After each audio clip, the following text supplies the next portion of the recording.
Hello, beautiful souls. This is Ryan of tranSOULution, and welcome to my channel, Transform with Ryan, where I am bringing in that light whenever there are shadows. Now, in this Pick a Card Tarot reading, we are doing a super detailed future spouse reading. We're going to get all the information about them and your relationship. So this reading has been a long time coming. It was requested by one of the amazing Star fan viewers here, and I'm just getting to it now because I knew it was going to be a very big endeavor because we are going to cover a lot of information. So make sure to get your tea, get your coffee, get your kombucha, whatever your beverage of choice is, because we are going to find out all about them. So if you know a little bit about tarot, I wouldn't necessarily look at these options from the traditional standpoint because I chose just all the night cards from the mermaid deck. So don't necessarily look so much into the traditional meaning of the card itself. Just go with like the images. You can use the crystals as well to help you decide. Here with the first card, we have Pyrite. So you can take a look at this crystal. See if it calls to you. We have Aragonite. I believe I said that right. It could be Aragonite or Aragonite. And the third crystal here is Peacock Ore.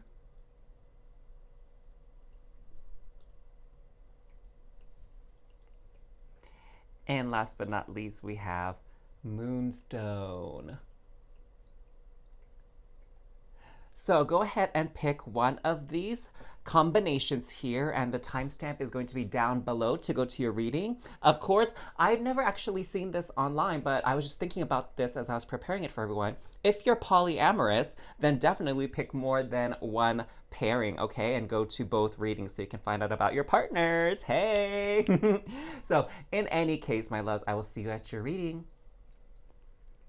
Welcome back, Star Fam, to another amazing reading here at Transform with Ryan. Today we're looking into a super detailed future spouse reading. We're going to find out all about them and about your relationship. So those of you that were drawn to this card here, it is the Knight of Pentacles, and we have this stone here, which is Pyrite. So right off the bat, we're going to look at some of their characteristics, of course.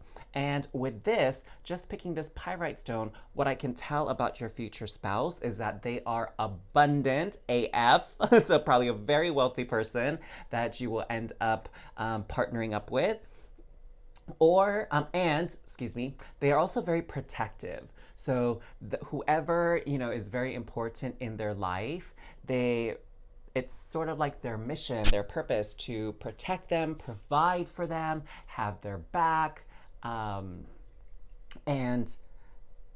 It's like ride or die vibe. That's what I'm getting, ride or die vibes. So let's take a look here at an archetype card, okay? Oh, okay, actually, hold on one second. I love me some astrology. So let's get astrological zodiac card here. Let's see, maybe we'll find out what their sun sign is or where a lot of placements are in their chart. And that will also give us clues about their personality, okay? So I'll go over both. Since this is a general reading, there's a lot of information that will differ from person to person. So what do we got here? So we have fire. So your future spouse is high possibility to be a fire sign. That is Aries, Leo, Sagittarius. Again, Aries, Leo, Sagittarius. And they could also have a lot of placements in fire sign planets on their natal charts. So what I'm also getting about, because they're fire signs, is they're really passionate and they're really energetic. They enjoy taking action. They're definitely not the type of person that likes to sit around and do nothing. So very active personality type. And actually what I'm getting through from Spirit as well is, yeah, they're active and they like to move and be doing things, but they're also relatively fit and healthy as far as their physical body goes, okay? And they care a lot about their health. So let's check now. Now let's go to the archetype cards, okay? Let's find out more about their archetype. And then we're going to go into their past and kind of what shapes them when it comes to love, when it comes to romance. And then, of course, we're going to see about your relationship together. Hey! All right, so the archetype card we have for them is the Queen. I think this fits beautifully with the Pyrite card. So this is someone that, my guess is that they came from a family background where they did have resources. Like, I wouldn't say that this person grew up impoverished or very poor.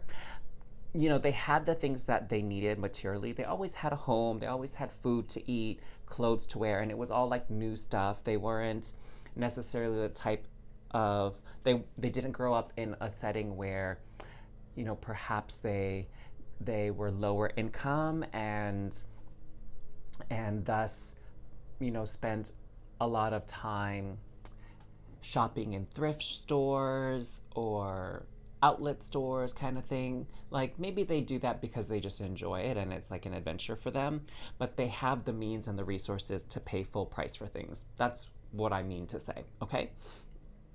And what I'm getting as well from their past is that they were actually they had a really good relationship with their family. They were valued in their family, okay? I'm getting the sense that they were like the pride and joy of their parents, right? They were like the golden child within their family. And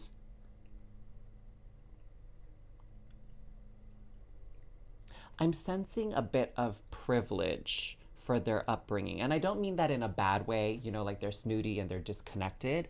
Again, they had the resources they needed, and they're not cocky, they're not ungrateful. That's not what I'm getting at all. In fact, their energy feels very grounded, very, very soft. And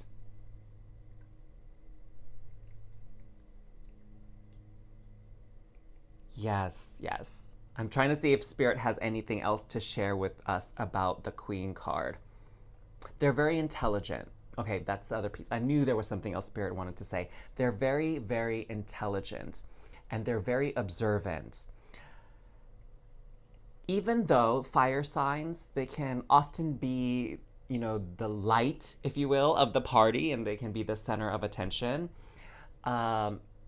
This individual, they can serve that role, but they're actually most comfortable with observing. That's where they would prefer to be. But you know how sometimes, whether or not you want to be the center of attention, some people just gravitate towards you and you become the center of attention.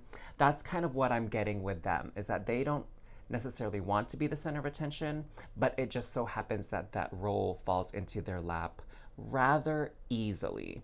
Okay, but generally they prefer to observe, they prefer to kind of be low key. Ooh, very, very interesting. Very, very interesting so far. Okay, let's get some information on their romantic side. Oop. Excuse me. I guess we're gonna take that. That was a quick shuffle, y'all. That was a quick shuffle on the reels. So we have self-indulgence, focus on self, self-worth, time to heal, shadow work, self-appreciation. So beautiful. What I'm getting definitely for them is, because, you know, they were that golden child, they were valued by their family, by their parents, they really have a good sense of their self-worth. They're not a pushover by any means. They give their best and they demand their best. And, you know, I'm down for this. I don't know about you, but I'm down for this. They are definitely in the hashtag treat yourself kind of crew. They don't spare any expense on something that is really important to them, right? I'm not saying that they're frivolous with their money, but, you know, when it comes to having an experience, when it comes to nurturing themselves, they don't hold back, because they know, what I'm getting about your future spouse is, they know that your greatest asset is yourself. So when it comes to things that will nurture and help them grow, will help with their health, for example, right? Things that will benefit them, in multiple ways. They will spare no expense. With the kisses, I'm getting that they're super duper affectionate. What I'm getting about your future spouse is they're that type of person that will hold your hand, put their arm around your shoulder or your waist. And what's interesting is I'm also getting this sort of like possessive energy about them. Like they like everyone to know who you're with. It's kind of, I don't like to say like you belong to them or anything like that, because that kind of creates a certain energetic dynamic. But at the most superficial level, that's the case, is they like everybody to know that you two are together when you're in public. So they're not afraid of PDA by any means. In fact, what I'm getting is that their love language is definitely touch. That's like a predominant love language of theirs.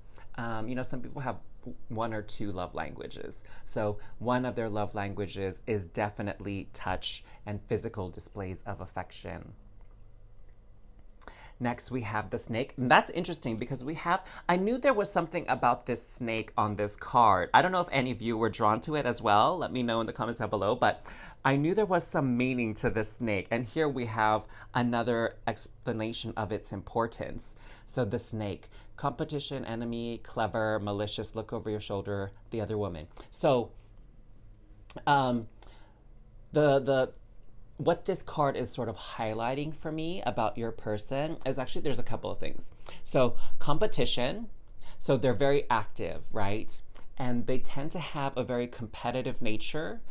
Just like they want the best for themselves, they want to almost be the best. And I would say that's part of what is the big picture when it comes to their success, when it comes to their abundance. And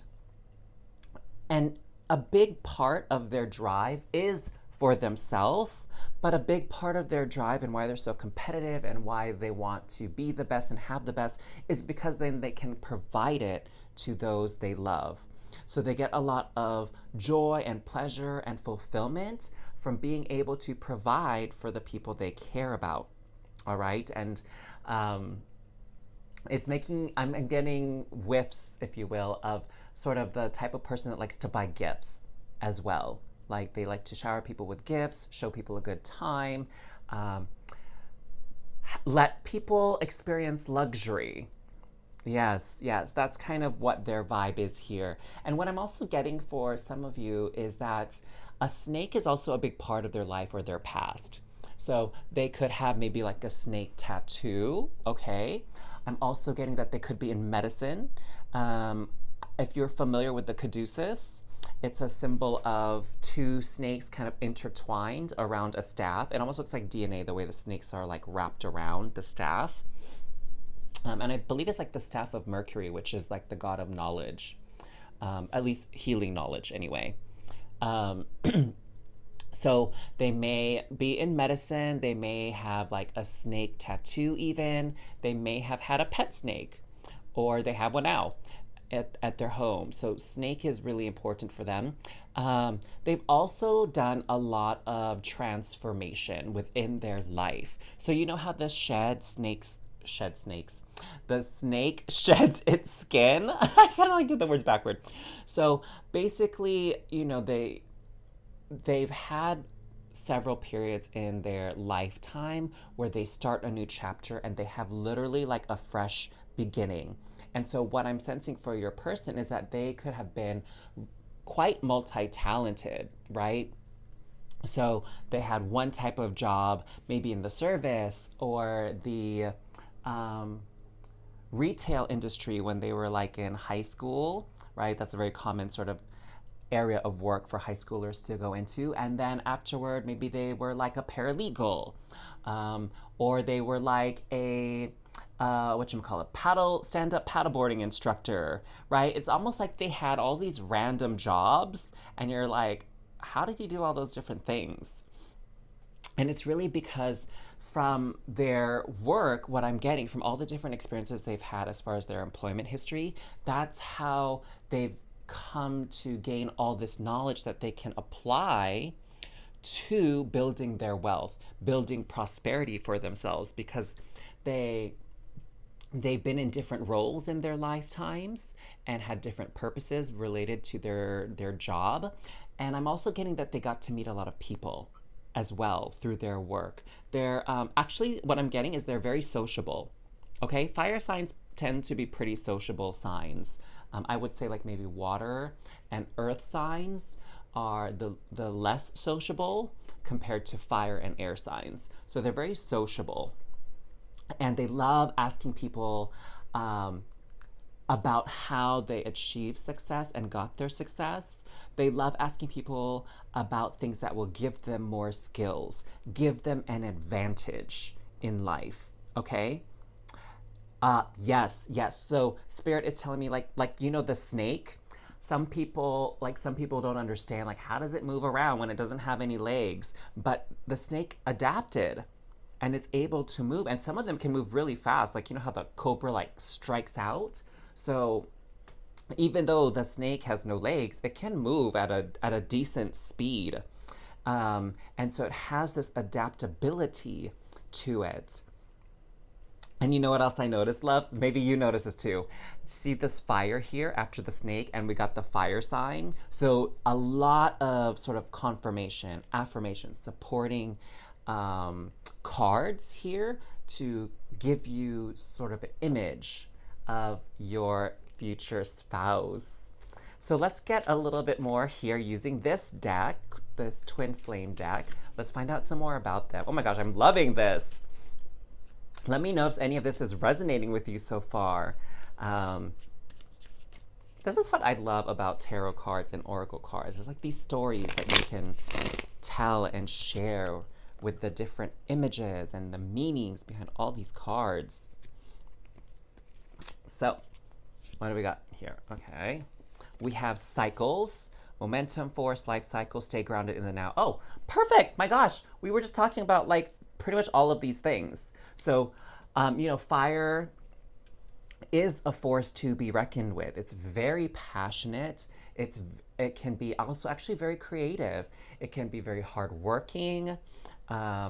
Again, we talked about energetic, active, and we were talking about the life cycle. So this individual has really taken up a lot of different roles in their life. And what I'm getting is that this person, part of the reason too why they've taken up all these different occupations and careers is because they really actually didn't know what they wanted to do. You know how some people when they're young, maybe you were like this. Let me know in the comments down below. Maybe you were like this, but some people when they're young, they already know who they want to be, what they want to do, right? And maybe some people feel like they're thrust into certain positions. Like for example, some people are like, oh, my dad is a doctor, so therefore I'm going to be a doctor. Or my mom owns this business, so naturally I am going to inherit this business and run it myself when I get older. So there are some people who have these sort of life paths that seem a bit predetermined in a way. And this person, that was not their path in this lifetime. And as a matter of fact, I'm getting the sense that they didn't get that pressure from their parents to choose a career early on. Again, their parents really indulge them in that way where they said, hey, this is your life, like explore. I'm just here to support you. I'm just here to nurture you and grow you as your parents. And so that's kind of where they came from. And I'm getting a sense too that your person had a chapter in their life where they were really sort of like beach bum, okay? Like they were just downplaying themselves. Maybe that's why they took up a job as like a stand-up paddleboarding instructor or something like that, right? Something that doesn't necessarily challenge the intellect too much, or the creativity, right? But they appreciate like taking a break, and they appreciate the simple things in life as well. They don't necessarily feel like things have to be complex. That life itself at its core is actually very, very simple to them. All right. And I love this, that they're pretty grounded in the now. And I would say that's because a lot of their life experiences, but they had their wild days. Don't get me wrong. So they had their wild days where they partied hard and they went wild and crazy and whatever. And I think that's probably what mellows them out a bit now. Next here we have union, reconciliation, eternal love, your time has come. So this person I would say is a bit of a romantic. It's coming under kisses here. So they're a bit of romantic. I would say, you know, what's coming through for me is in their dating history, they were one of those serial monogamists. I would say this person actually doesn't have a hard time getting into a relationship. Like, not at all. They have this charisma about them. Again, I told you it's easy, really easy for them to talk to people. So I would say they definitely got game. They definitely got good game. So, you know, their dating style is serial monogamist, I would say. Or perhaps they even were, you know, in a relationship for a very long time before your paths have crossed. Yeah, that's all I would have to say about that. I think that's pretty straightforward. Here we have sacred journey, understand who you truly are. This journey brings self-discovery. Okay, so this kind of supports what I was saying earlier about how they held many different careers and occupations and jobs. It's because they really wanted to find out their essence. To them, like a job or career doesn't define them.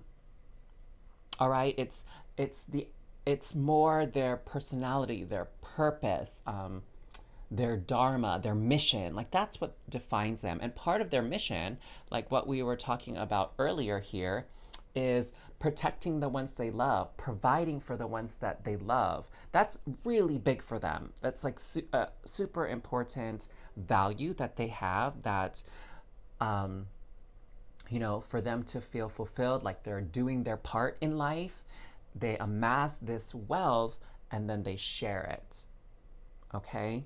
And what I'm seeing here is they also have a thing for cars. Remember how I was saying that they do indulge, like they want the best of the best? So they want the best in their vehicles as well. And I would say their home. Okay? Now the best is going to have different looks and different meanings for everybody, but the best to them, from their opinion. They want the best vehicle, the best home, the best watch, the best sort of home gym even, because again, they care about their health and their fitness. They want the best equipment for their gym. And I'm getting food. They also want the best foods. So they do enjoy a delicious, savory meal. Yeah, what I'm getting is they're very in tune with the physical part of life, hence, you know, the kisses, the hugs, the PDA. So they're very, very much in tune with the physical aspects of existence. And they love that luxury, they love that comfort, and they love good food. Hey, treat yourself. What was that? Like what I was saying?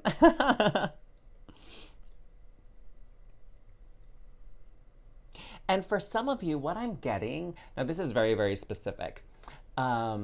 They grew up in sort of like a suburban area. I wouldn't say they were a city kid. They grew up in a suburban area.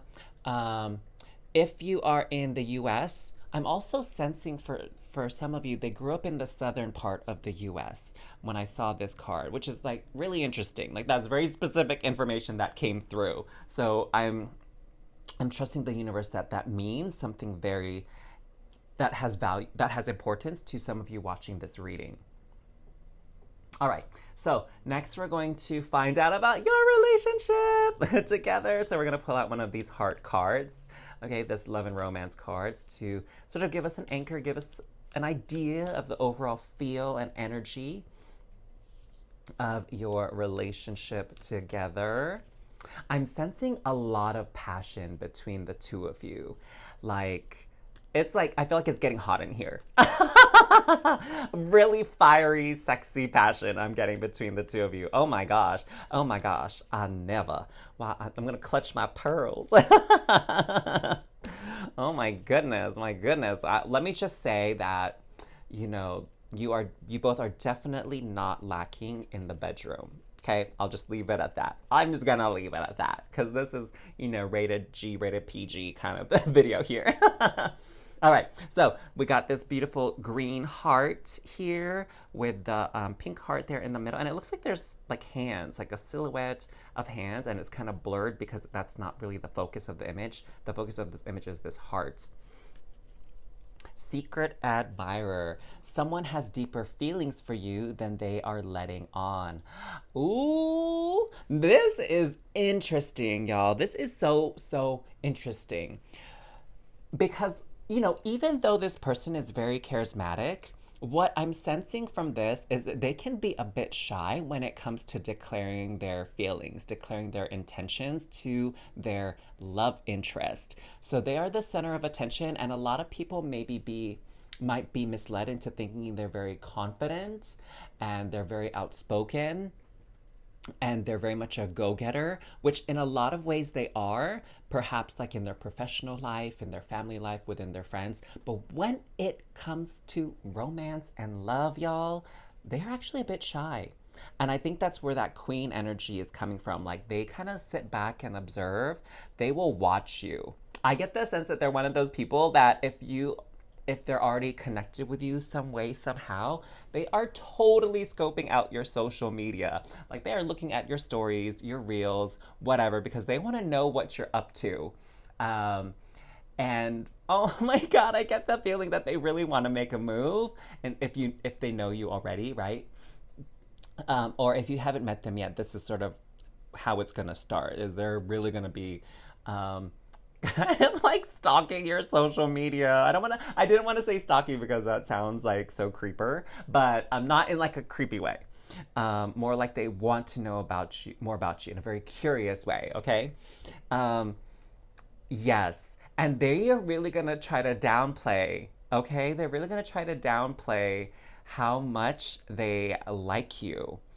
Um, and I was wondering if it's a little bit because they're insecure, and Spirit is telling me no, it's not that. It's just that they're shy when it comes to their feelings. Because when okay, so Spirit is letting me know. Because when they fall for somebody, man, they fall hard. Hardcore. That's probably why they're serial monogamous, not like sort of a playa. Because when they're into somebody, they are into somebody like 100%. So, oh my God, this is so adorable. Okay, let's get some tarot. Let's get some tarot to see more about your relationship here. Now, I'm curious. I'm curious how this is all going down. You got me riveted. I am riveted with your love story. My card one crew over here. Dun, dun, dun. Dun, dun, dun. Oops. Okay. Let's start with this. Spirit is saying this is a good start. Okay, so Two of Cups. Now, if you want to see one of these tarot cards in a romance love reading, this is one of them. I mean, the other one is Lovers. The other one is Four of Wands. Those are like great cards to see in a reading. So I see you all definitely, you love to have your date night. That's what I'm getting from this card. So your relationship is definitely, you make time for each other. And you actually really enjoy spending time together with each other, all right? And I get the sense that you guys don't really like to spend a lot of time apart. You know how some couples, I have some friends that are like this. And I would say I probably tend to be this way as well, where it's like you really enjoy your alone time. It's like 50% alone time, 50% time with your partner and friends kind of thing, right? I would say in your case, when you meet this person, when you guys are together, like you would be like maybe 90% together, 10% alone time, maybe they go for a run by themselves and they might even, have a night out with the boys or a night out with the girls here and there. But most of the time, you two are together, okay? So that's beautiful. That's beautiful. Okay, let's see these two cards that kind of jumped out here. Page of Swords. So I would say they view themselves as a lifetime student, a lifetime learner. And so in your relationship, they love to talk to you about all the things that they learned, all the information they gathered. So they're that type of person, like perhaps they read a book and they want to talk to you about it. Perhaps they listen to the news on the radio or watch the news on TV, which personally is not my thing. I do like having news, but I don't necessarily like watching the news or listening to it. I prefer to read it. In any case, enough about me. They would read a book. They would go to, a conference or a TED Talk. They'd watch a video on YouTube kind of thing. And they'd share with you what they learn. Now, I don't necessarily get the sense that you feel like a lifelong learner. Like you enjoy learning things, whatever, but that's not one of your priorities in life. Now, that's obviously not all of you because this is a general reading, but they are more the learner and the information sharer in the relationship. Okay, that's one of the things that they love to do with their partners is have conversations about new things, about learning. King of Cups. So beautiful. Yes, I am getting the sense that your relationship is very emotionally grounded as well. I don't sense a lot of jealousy actually in your relationship. I don't sense a lot of sort of fights. You know how some people, they're so passionate about each other that they love hard and they argue hard in a way, right? And some people, they really enjoy, making up, right? Some people enjoy little tips and fights here and there because they love the makeup process. That is not the case with the two of you. I sense a lot of harmony in your relationship. I sense that you both have a lot of emotional intelligence between the two of you. And so you really, on a soul level, you really connect and you understand each other. So there's there's hardly any arguments within your your relationship, singular. And what I'm getting here is you have a lot of patience for each other, actually. And you give each other a lot of space, a lot of empathy, and you really do want what's best for each other. You're very nurturing towards each other. Oh, that's really beautiful. I'm getting like these fuzzy feelings in my chest. It's just so heartwarming, your relationship with each other. Yeah, I'm getting like, with the argument thing, y'all, I'm getting like maybe it's something like you ask them like, oh, can you take out the trash? And then they forgot to do it. And you're like, hey, I asked you to take out the trash an hour ago. Like, what happened? Right? It's like stupid little arguments like that. That's what I would say is like the maximum extent of your disagreements here. Oh, that is so, so, so, so sweet. So if you enjoyed your reading, my loves, like and comment down below if you're feeling the vibes here at this channel and you haven't yet subscribed. What are you waiting for? Please subscribe to this channel. And of course, if you want to show your support for content creation here, you can click on the link to donate a little something in the description box below, or you can simply just let the ads play during the video. And that could also show some energetic support for the readings here at Transform with Ryan. And if you're ready for another reading, there is a link right up here in the top right corner that will take you to another reading so you can keep this going. But otherwise, my beautiful star fam, such a pleasure hanging out with you today. I'm so excited for you to really connect with this future spouse of yours. I'm sending you all so much love and cosmic hugs. Bye. Hey there, Star Fam! Welcome to another reading here at Transform with Ryan. I'm so, so stoked to be doing this super detailed future spouse reading for all of y'all and telling you all about them and your relationship. This, like I said earlier, this video has been a long time coming, and finally I have, Spirit guided me to do this video for y'all today. And it's like raining where I'm at right now, and the rain is just so soothing, which is totally appropriate for this crystal here that I have. I'll explain here in a minute. For those of you, though, that are new to this channel, I'm sending you a big warm welcome and aloha. I'm so glad Spirit brought us together so I can pass these messages on to you. I am delighted for that and quite grateful for this privilege and opportunity. Let me know where you're tuning in from in the comments down below, though, all right? So, back to this Aragonite crystal. So this crystal, normally I don't feel called to share the meaning of the crystal, in my readings if I use them. But for this particular reading, Spirit was saying it's important.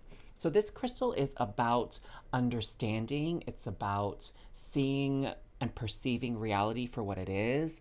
It's about relieving stress and pressure and burdens.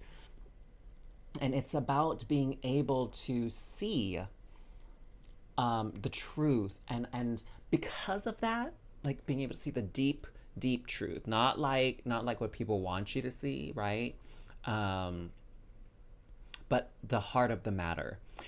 And what I'm getting from this crystal about your future spouse is your future spouse, I had a little list there, is super, super empathetic and sympathetic. I'm getting that they are the type of person that really fights for human rights and equality.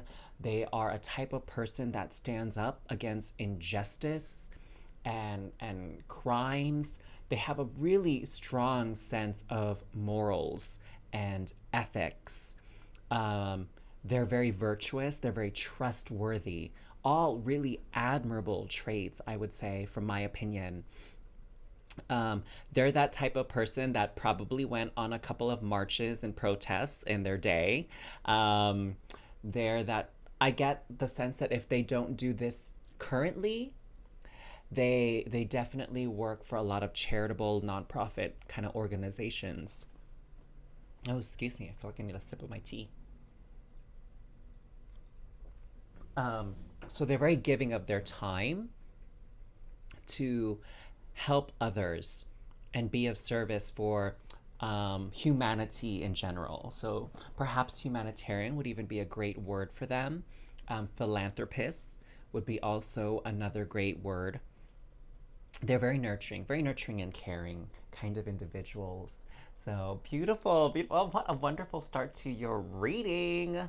Oh my gosh.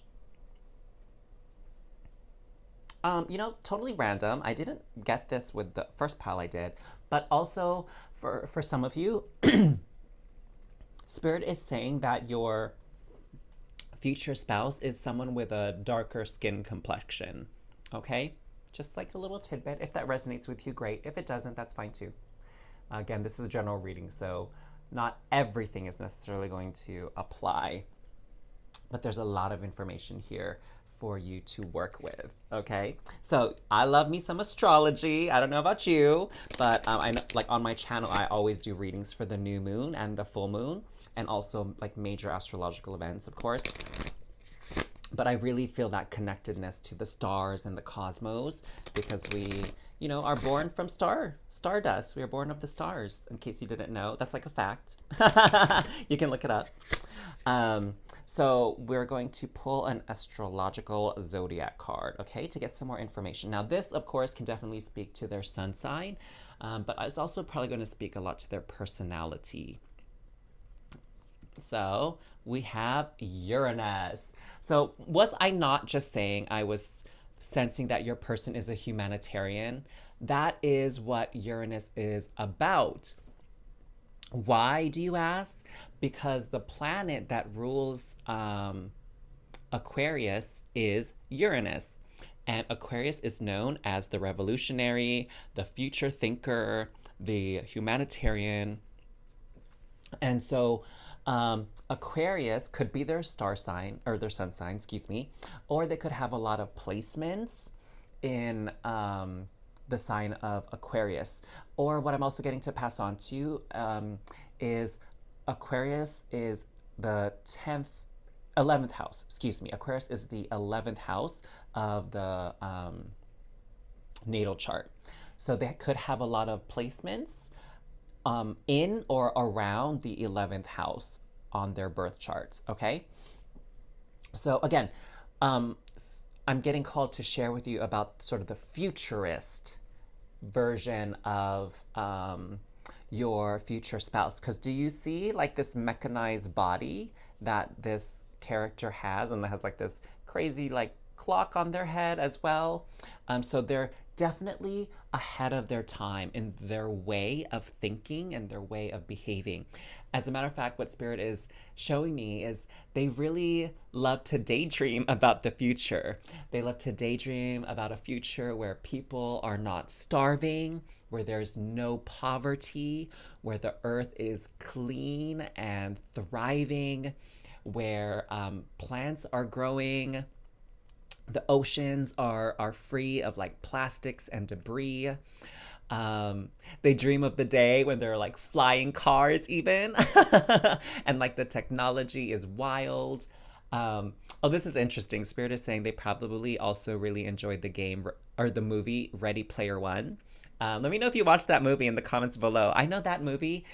I honestly thought I would just be entertained by it, but I got something more out of that movie on as far as like the way humanity is moving, the way civilization is moving forward, and how culture is shifting all around the globe.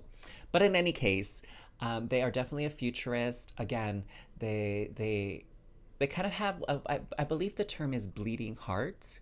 So they wear their heart on their sleeve, right? So it really breaks their heart to see people struggling and suffering. And oh, interesting. One of their dreams is to be able to set up a charity, if they haven't already, to serve those that are underprivileged. So, oh, your person sounds like such a sweetheart.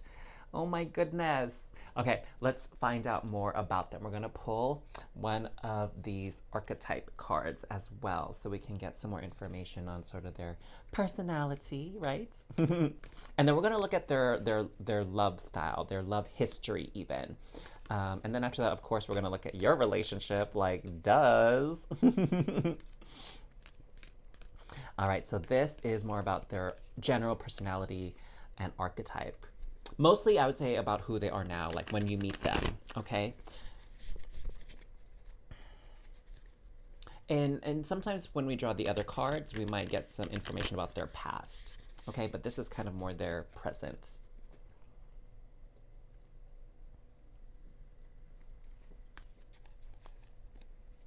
All right, so we have the ring. You know what I got from this card? So interesting. They're part of like a club or an organization, and that's a big part of their life. I don't even know if they even exist, but you know, when I was in high school, there was this sort of volunteer group called the Kiwanis Club, Kiwanis. That was here in America. And they're like a club that, you know, they volunteer to help people. They do volunteer work, like maybe they go to soup kitchens. Maybe they volunteer to help take people to their appointments if they don't have transportation. You know, volunteer to clean up a stretch of highway, clean up a park, like pick up litter, that kind of thing. So they're part of some kind of organization. Maybe even like the Boys and Girls Club kind of thing. I know that's also something in the US. Yeah, so I'm getting that they're part of a club or an organization, and that's a big part of who they are and a big part of how they spend their time, as well as their social network also. Um, there's something else that I'm getting from this card, but it's not yet as clear to me. Um, this is so weird. I'm getting the words like secret society. I don't know. I don't know what to make of that. Maybe that's why it's not coming to me. Interesting. I feel like for some of you watching this video, you'll know exactly what is meant by that. Um, okay, I'm also getting that this person really, really loves plants. Um, they are very much into the environment. They are very much into sustainability, um, and eco-friendly things. I would, what I'm getting is that they actually go out of their way to do what they can to create less pollution, create less litter and waste on Earth. So they're definitely that type of person that doesn't like to use the plastic bags that you get at the store. Like they bring their reusable bags. And if they forget it in the car, they'll go back to the car and get it before they would use a plastic bag. And they also don't really like using water bottles. Like they don't like to keep purchasing water bottles. They have their own reusable water bottle, Nalgene bottle, whatever the latest brand is right now for those things. They're definitely very conscious in that way. Um, for some of you, your person is probably like vegetarian, pescatarian, vegan. So I'm sensing that as well for your individual, your future spouse. Um,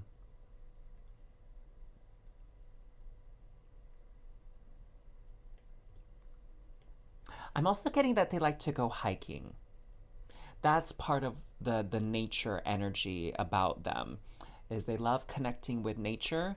I would say it actually helps ground them. You know how I was saying they were very grounded, they were very in tune with reality and being pragmatic and seeing things from other people's point of view. They really enjoy that. They enjoy their peace and their quiet. So hiking is very meditative for them if they don't do meditation in general. They also, I get for some of you, they're like into yoga. That's interesting because for one of the other piles I got that their person was very active, but I did not get like the hiking yoga energy from them. This is like a different kind of active than that other reading.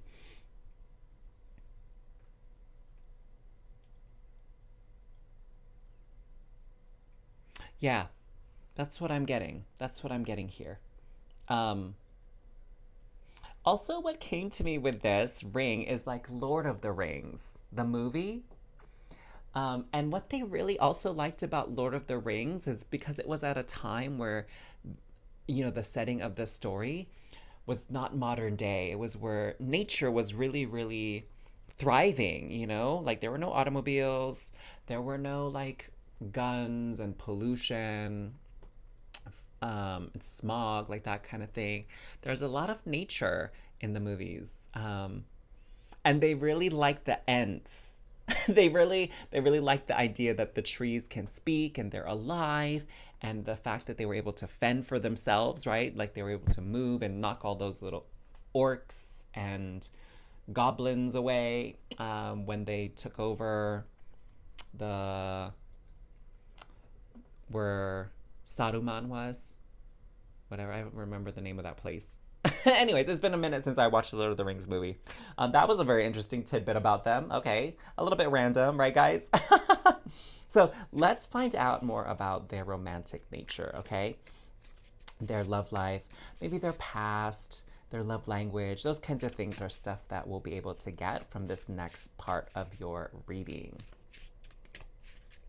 Okay. Oh, interesting. It stopped raining. Now there's like sun coming through. Oh, health. Oh my God. We were just talking about this, like being vegan and stuff like that. Healthy choices, making healthy choices in love and in life, self love, self care, being happier. Um, oh gosh, you know what I just got from this too? So we already talked about all of like their diet choices, and I would say a lot of people who do yoga tend to be vegans or vegetarians, so like that makes sense. But what else I was getting from this card here is they don't actually like to drink. So they don't particularly enjoy alcohol. They don't particularly enjoy wine or a good scotch or whiskey or a beer. That's really not their vibe. Um, and a lot of the things that they do is for self care. Like I would, so I would say that, how some people, they eat things because they just indulge themselves. It's what they're indulging their desires, right? And some people eat just because they need fuel for their body. Does that make sense? So this is actually a conversation I had with one of my best friends the other day, because my best friend really loves to eat, and I enjoy a really good meal too, but I definitely have slowed down on how much I can, like the volume of food I can eat, but my best friend they're going strong still. So when we go out to eat, we do family style because we want to try all the different dishes that kind of stick out to us. As a matter of fact, I usually just let him order because he orders more than enough food for the the both of us or the group of people that we're with, and we all get to sample all these different things. And so it's like some people live to eat, right? And he would be kind of in that crowd, and other people eat to live. So it's not that they don't enjoy a good meal, it's just that that's not their priority, right? They just eat because their body needs that fuel and the energy. And they're not super concerned with the taste or the experience of dining. So that's sort of their vibe. So that's why that's part of the driving force for their eating habits and their eating style. And I get that for many of you, your person is, of a medium or slim build. That's really rad too, to kind of come through. But spirit, I am merely a channel for spirits. So your person has a very slim build, or medium, sorry, slim or medium. They're definitely, I would say they're not, overweight or obese, because they're very health conscious. Addiction, codependent, obsession, possession, controlling, has a block, restraint. Wow, this is interesting. So, what I am sensing from this card here is that in their past, perhaps they did have some type of addiction, or they have like an addictive personality. And so they may have experienced having gone overboard. So, maybe they went like extra hard, extra wild when they were young, when it came to drinking and partying. And they they really got it out of their system. Perhaps maybe something really kind of bad happened, from their drinking. Like there's a bad result. Like, I don't know, maybe they lost their wallet, or maybe they got in a car accident, or maybe they had legal troubles or something, right? There was something bad that happened, or maybe they simply just got in really big trouble with their family, for their excessive drinking or drug use or whatever it is. So, and what I'm getting to is it's, addictive personalities are hereditary. So addiction can run in the family. And so what I'm sensing is that there is someone in their family, it could be even multiple people, that have addictive personalities. And maybe some of them were addicted to gambling. I would say drinking is probably the most common addiction, right? And also, what I'm getting about them is they're that type of person where when they discover something new and they really enjoy it, they tend to get kind of obsessed with it until it sort of runs its course. Okay? So it's like people who are like, oh, I really love doing, the cowbell. Is that what the thing is called, right? Where you lift the bells up? It's like, that was like pretty popular for a hot minute, I feel. And so they would go buy that set and they would do it every single day, but then, a few months later, they're not interested in it anymore. Or they buy a video game or a book and they can't put it down. They watch it, they play the game until they beat it, they read the book until they finish it, and like they could stay up for hours past their bedtime because they're so obsessed and focused on this video game, this book. Does that make sense to y'all? That they can get kind of obsessive in the beginning of things? Yeah. And then it kind of burns itself out. Okay, and we also have paradise. Happiness, expansion, joy, playfulness, oneness, enjoying each other. Beautiful, beautiful, beautiful. So,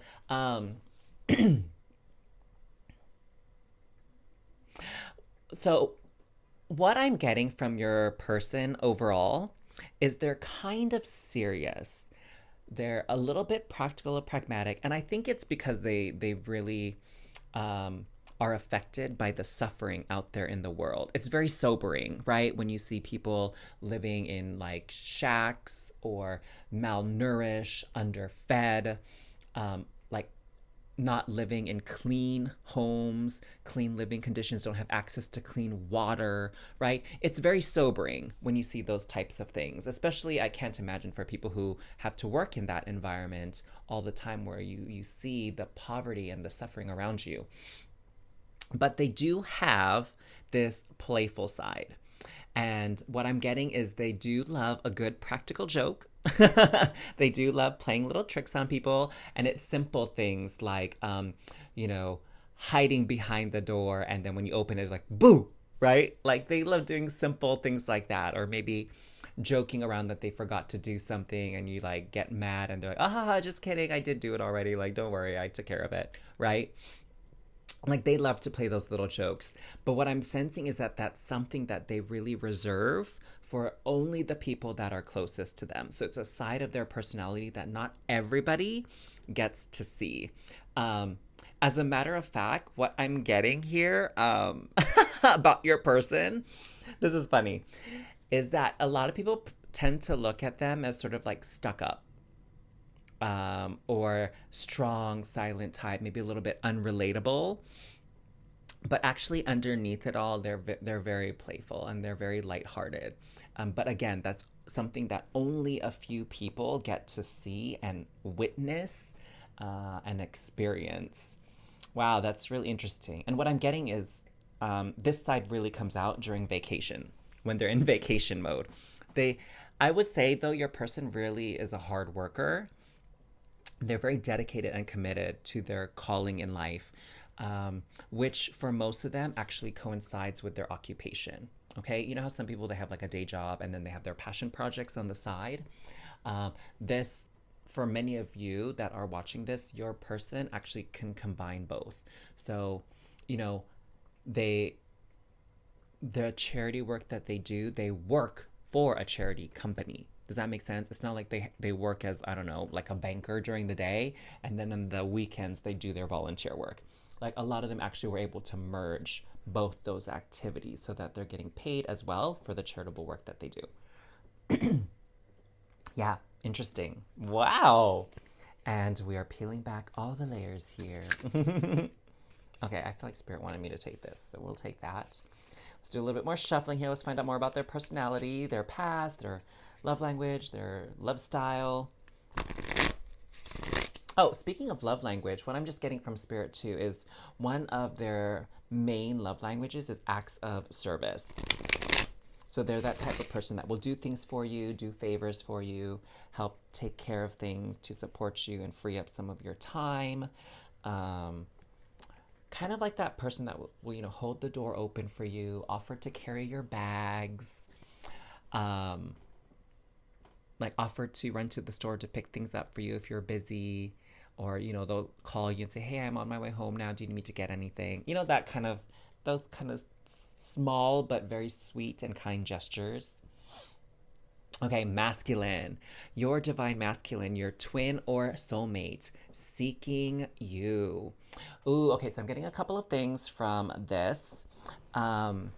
First, you see how this person is by themselves? Oh, and interesting, they also have like brown skin here, like a darker complexion. So we were just talking about that earlier. What I'm getting here with this is that they come off as the strong, silent type. Okay, I wouldn't say they're intimidating, but you wouldn't say that they're the life of the party. Like you wouldn't peg them for being an extrovert. Maybe that's a good way of putting their personality. So they tend to have like this strong, silent type. I don't know if I would go so far to say as a lone wolf, but something kind of close to that. So they're very selective. Remember how I was saying with this playfulness, only few people get to see it? They're very selective with their friend circle. As a matter of fact, I would say this person has a very tight-knit and small friend circle. Like maybe like 2-3 people tops that they regularly hang out with. Like that kind of energy, okay? And what I'm getting here too is they really desire like a soulmate.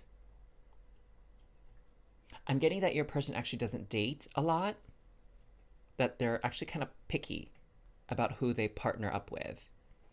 Um, because they really need someone who shares the same values as they do, shares the same ideals, okay? And that's not so easy, right? Like I would say, how I was saying that they were vegetarian or vegan, that's, although vegetarians and vegans are like growing in number and it's becoming more and more popular over the past several years. Like I know several menus and restaurants now have vegetarian or vegan options, for before it was like good luck trying to find that, right? Um, but I would argue to say that, the majority of people are not vegetarian or vegan, right? Would you agree on that one? And so that's what I mean by they're very choosy about being with someone that shares their same values. Okay, it's their preference, it's what they want. I'm not saying that they judge people who don't share the same values as they do, but when it comes to their home and their close personal relationships, they really need that sense of connection and understanding between each other. And that's because of your similarities in values. All right. So we also have fall and self-worth. Changes in the air, your answers arrive in autumn. This is interesting. With this card, what I'm getting is that their birthday likely comes in the fall, or in sort of the fall slash winter season. Okay.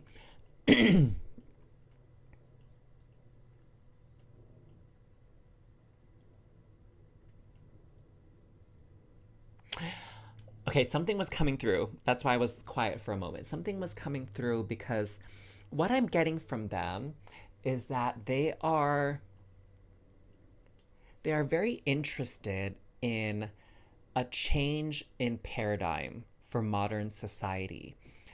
Part of their thought. Okay, wow, this is really, really interesting. This is not what I was planning on bringing up or talking about for y'all's reading, but I place full trust in spirit and the universe. So they definitely feel like the way society has been a rather indulgent, a bit chaotic, um, a bit sort of insensitive and disconnected. Like they feel the world is quite out of balance and it's time for big change. Like in their mind, to them, because they're futurists, right? They're revolutionists. So they really see a lot of the problems in modern day society and they envision a world free of those problems. And so they're that type of person that thinks like, really, with all the technology and knowledge that we have available for us today, how on earth are people still starving? Right? How on earth are people still not getting access to clean water? Like that baffles them. And so they're ready for this paradigm shift, this reality shift, this shift in civilization and culture of humanity, of really eliminating those parts of society. Wow. So it's like, the fall of the modern age kind of thing and the birth of this new bright future. Okay, wow. That got like really deep, y'all. Okay, self-worth. Value, self-esteem, confidence. Be empowered by valuing yourself. Um, so what's interesting with this actually is what I'm getting about them. So you know how we were talking about this self-love, self-care, like taking care of their bodies because, for them, they really subscribe to the notion that my body is my temple. But what I'm getting here from this card is that they've really struggled with confidence and self-worth when they were younger. And on some level, they probably still do. Maybe that's why they're not so huge on dating also, because maybe they don't feel like they're a catch. They don't feel like they're super attractive or desirable. And so they haven't done as much dating or relationships. And what I'm getting from this too is because they were a futurist and, Aquarians, out of all the zodiac signs, they're the ones that are thought of by mainstream culture and society to kind of be like the weirdos. Okay? And so, what happens to the weirdos when you're a kid, y'all? The weirdos get teased, the weirdos get bullied. The weirdos don't tend to have a lot of friends, which makes sense because remember, we were saying that your person tends to have like a close knit group of people, like 2 or 3 people in their life that they're really, really close with. Um, and it's owing to some of the traumas that they've experienced in their childhood of being bullied, of feeling like the weirdo, the outcast, the person that doesn't belong. Um, oh, this part kind of like breaks my heart a little bit because I see how wonderful they are, and everybody has a role and a purpose in society, and it's just kind of unfortunate that they they think less of themselves when they offer so much to the world, right? I mean, my gosh, they like do charity work. They stand up for just causes and ethics and morals, right? But honestly, sometimes that makes you very unpopular, right? Like, I'm sure you've experienced this yourself when you were in school, that like the teacher's pet, the one that follows the rules and tries to do the right thing, right? They often kind of get picked on. It's like, oh, you're such a brown noser, or like, teacher's pet's not a good. It's not a compliment, right? And so, um, there are times and times again where that story plays out, where the person that stands up for justice and is the person that is singled out, right? Even like with those, those cop movies, those cop stories where there's like the crooked cop, or there's like a network of crooked cops, and then there's the one cop that's like, hey, something fishy is going on here, and they investigate it, and everyone around them is in on this, shady dealings, and goes against the good cop, right? It's kind of like that thing, like that's sort of their story. Wow. Oh my gosh. Wow. Okay. Now, let's get to some more juicy stuff. Let's get to your relationship together. So, how does your relationship work out now that you know a little bit about your person? Okay. What is your relationship like with them? I'm really curious now to know, um, because I don't know many people like this in particular. I know a few. Um, and I don't know if I can comment much on their relationships, to be honest, because again, like, they tend not to get involved in a lot of relationships. Again, it's probably not a priority in their life. Ooh, look at this beautiful blues in this image here, and like the moon and this embrace. Embrace. Oh my gosh. Sometimes I just surprise myself with my psychicness here. Embrace. Through each other, you find the missing pieces. Wow. So what I'm getting from about your relationship is you really complement each other. I would say in this case, there are some instances within your personalities, the two of you together, where it's really like opposites attract. And what I'm sensing is that really actually excites the both of you, that you really thrive on the parts of you that are different.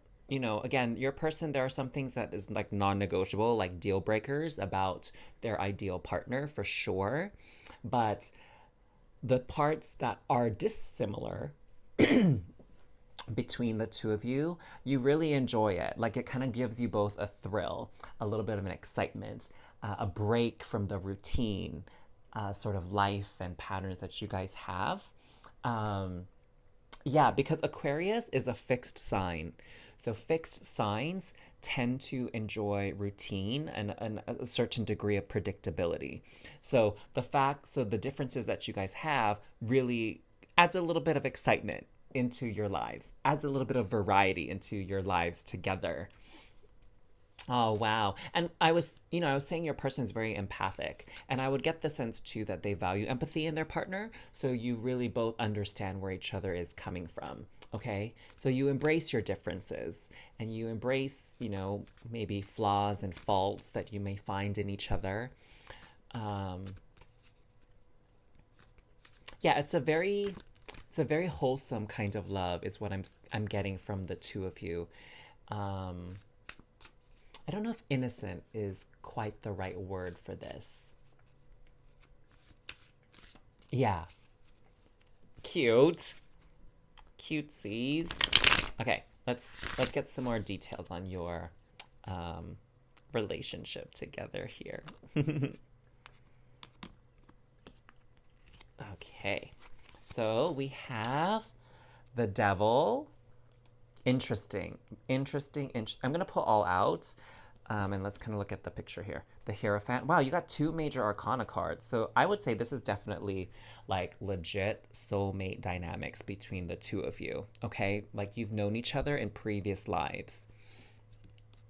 And the Four of Wands. Wonderful. So, I said future spouse here when it came to this reading, and that implies that you're going to get married in the eyes of the law, in the eyes of the government, or, your religious beliefs. So, definitely what I see here is that as far as the, what is the word? Not consummate. Anyways, I'll just explain it. What I'm sensing is that a wedding is really important. Some type of ceremony to represent your commitment to each other, your bond together is really important for the both of you. My big sister and I, like, we don't really think much about weddings. I know a lot of people dream about their weddings when they're young, especially women. They have their dream wedding and how they want their wedding day to look and feel and all that kind of stuff. But they want to do this big celebration. Like, that's really not my thing or my big sister's thing. But for the two of you, not saying you need a big extravagant wedding, but it's very important for you to have some type of ceremony to show your commitment to each other in front of others, right? In front of your friends and close family. And so that's really important for you to be recognized in that way. And also, again, in the eyes of the law. Some people, they do, at least in the US, they have the I forget the term. It's like domestic partnership. It's with someone you've lived with for like 5 years, but you're not married, right? Like you're not legally married. There's that kind of relationship, right? But you are not. That's not your kind of relationship, okay? You guys are legit getting married. Now, with the Hierophant and the Devil, a little bit different from the traditional meaning of the Hierophant, but there is a lot of wisdom here in your relationship. There is a lot of an exchange of ideas and knowledge and practices. I'm getting it's not like wisdom and knowledge in the sense of like, hey, I know how to change the tire on a car, or I know how to barbecue. Oh, wait, I guess that wouldn't be something you guys necessarily do if you're vegetarian, vegan. Well, I guess if you're pescatarian, maybe you guys like to grill fish or something. Wow. So it's nothing like that. It's more like this wisdom of sort of like life in general, purpose, reason for living, like very spiritual, religious, like esoteric knowledge is part of your relationship, right? Like for you, some people, they're vegetarian, pescatarian, vegan, right? And that's just kind of like the basics. But some people, they think of it as like Ayurvedic medicine, right? They look at the spirituality, the energetic systems of the body and feeding the certain chakras and dosas and all that kind of stuff, right? So that's what I mean by the type of knowledge and conversations that you share with each other. It's not surface level stuff. It's very deep, very spiritual kind of knowledge.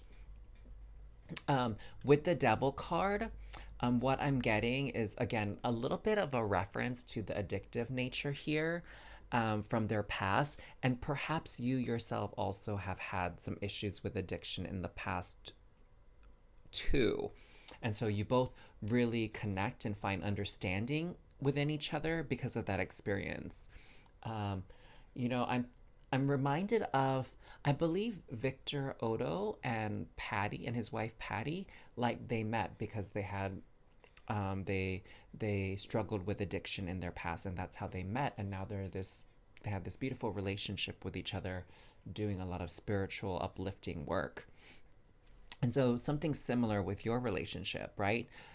And what I'm getting is like maybe you yourself didn't suffer from addiction, and maybe they didn't either, but someone they cared for suffered from addiction, so they know what it looks like within the home, right? Like maybe their parent was an alcoholic or a gambler, and same thing with you. So they're familiar with addiction, whether or not they were the person that was addicted themselves. Okay. And what I'm sensing for both of you is really with your relationship, it's this desire to be free. I want to say like be free of the matrix, right? And so I'm sensing like your home might not actually even be a very conventional home. Like maybe you have like a tiny home, maybe you live on a ranch, or some plot of land with a good amount of acreage, right? Like you'd like to be free of sort of the systems and the like pop culture, right? I would say you guys are definitely like on the fringe of pop culture. Maybe that's even how you connect, right? Like you're not the type of person that's like, yeah, let's totally watch Keeping Up with the Kardashians. You know what I'm saying? And you're definitely not the people who chase the latest fads or the latest craze, or the latest viral videos. Like that's definitely not your guys' style. Um, you're very much more original than that, the two of you. Uh, uh, the type of people who tend to live off the beaten path, right? Yeah, that's what I'm getting about your relationship together, and you like you both enjoy that type of thing, like different, and you both enjoy spending time together as well, like quiet time together is what I'm getting with the Four of Wands. So you're not the type of couple that's like, yeah, let's go to the bar, let's go to this concert or this um like the fair, right? Like that's really not your preferences. What I'm sensing from your relationship is you really enjoy like quiet time at home. Alone time, right? Very chill atmosphere. That's the kind of relationship you guys have. You're not thrill seekers by any means, because I think you both know sort of the negative outcomes sometimes from too much thrill seeking. So my loves, that is your reading. If you enjoyed it, please like and comment down below. And if you haven't yet subscribed to this channel, I invite you to do so if you're feeling the vibes here. And you can definitely show your support for content creation by offering a donation by clicking the link in the description box down below, only if that resonates with you. And of course, you can simply even just let the ads play on the video, and that will also be one way to show energetic support for content creation here. Now, if you're ready for another reading, I know this one was rather long and intense, but you can go to another reading by clicking this link right up here if you feel called to do so. Otherwise, I am sending you all so much love and cosmic hugs. I'm so excited for you to connect with your future spouse. Mwah. Hey there, Star Fam! Welcome back to another reading here at Transform with Ryan. I am super stoked to be doing this super detailed future spouse reading for all of you and telling you all about this special person and your relationship together. This video has been a long time coming, but today, Spirit was like, today's the day. Make this amazing video for your crew to enjoy. So I'm so excited to share this with you. And for those of you that are new to this channel, sending you a big old warm welcome and aloha. So happy that Spirit brought us here together today. Let me know in the comments down below where you're tuning in from. So normally in the videos, I don't feel compelled to talk about the crystal that's related to like the card that you're picking. But for this future spouse reading, Spirit was like, yes, speak about the crystals because it has significance. And so with this peacock ore here, what the meaning of the peacock ore is happiness and joy. It can remove also a lot of negative energy in the body specifically. So it can kind of cleanse the energetic channels here.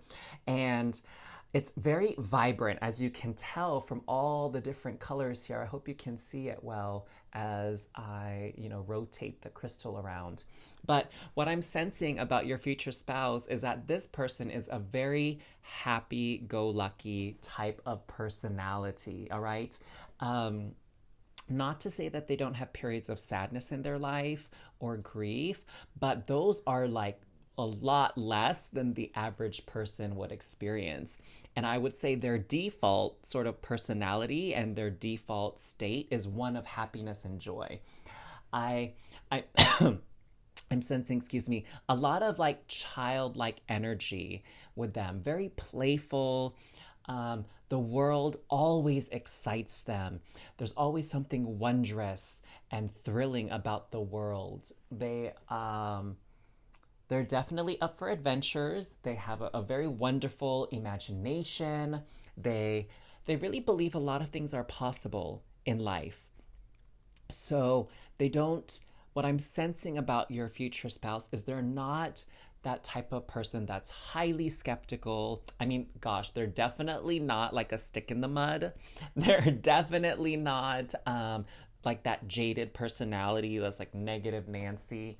This person legit is a pure joy to be around.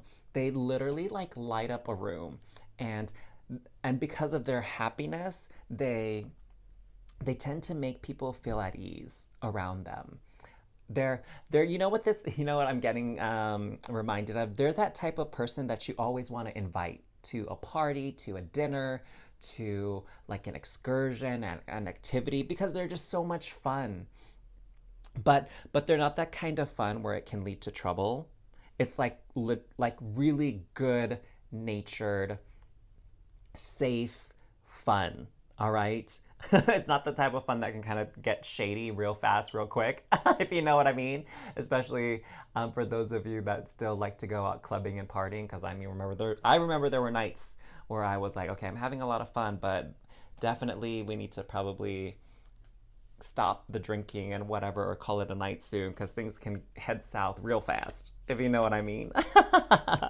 So, I love me some astrology. I make my new moon and full moon videos every month. And so let's get some information about your future spouse's astrology. So we'll see if we get information about their sun sign, or maybe where some significant placements are in their natal chart.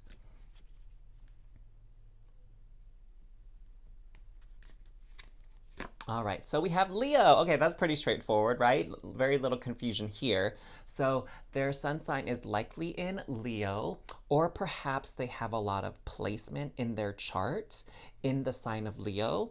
And Leo is within the fifth house. Okay, so they could even have a lot of the planets in the fifth house or around it. So the fourth or the sixth house. And the fifth house is perfect for this personality I was literally just describing. Like, Leos are very playful, they're very youthful energy. The house in astrology that Leo rules is the house of creativity, of self expression, of sexuality, of children, even. It's the house of children. And what I'm getting here about your future spouse too is one of two things. So this is a general reading, so it could either or both could apply. So either one, they grew up in a big family. So they're like one of like 5, 6, 7, 8 children, okay? I mean, I don't see that very often nowadays, but like my parents' generation, that was pretty common to have, 6 plus kids in a family. So they come from a big family for one, or they want to have a big family. They want a lot of kids. They want to fill their home with like laughter and activity and life. And one way they see for doing that is, having a lot of kids. So hopefully you're down with that. If not, then maybe you'll change your mind when you meet this person, or maybe you need to pick another crystal and go to that reading instead. So, what I'm getting here, again, they really have this mind for like fantasy and imagination, and that lends a lot to helping with their creativity. And they're very excitable because they can see all the potential in things. Okay, like some people, they go to a new town and they get a little nervous and they get a little apprehensive because it's unfamiliar surroundings, right? They don't know where the good, safe neighborhoods are. They don't know where the dangerous places are. They don't know where anything is, right? So people get nervous in those kinds of settings. Not your person. Oh my gosh, your person thrives on an adventure and new discoveries. Like, they see moving to a new town or visiting a new place, even places where they don't speak the language, they see it as an adventure. They see it as loads of fun. And that's part of that creativity and that imagination. That's one way of expressing that. And you can see here we have this person. which we're like, is this a person? Is it not? Because we have this lion figure that looks like a humanoid lion, and then this ghost of a person above them. So, some people, they have like animal spirit energy. It's like you have a human form, but they exude the energy of a lion or of an alligator or of a bird, right? Um, but it's kind of like reversed here, and what that that means is that this person doesn't ever really hide their true nature.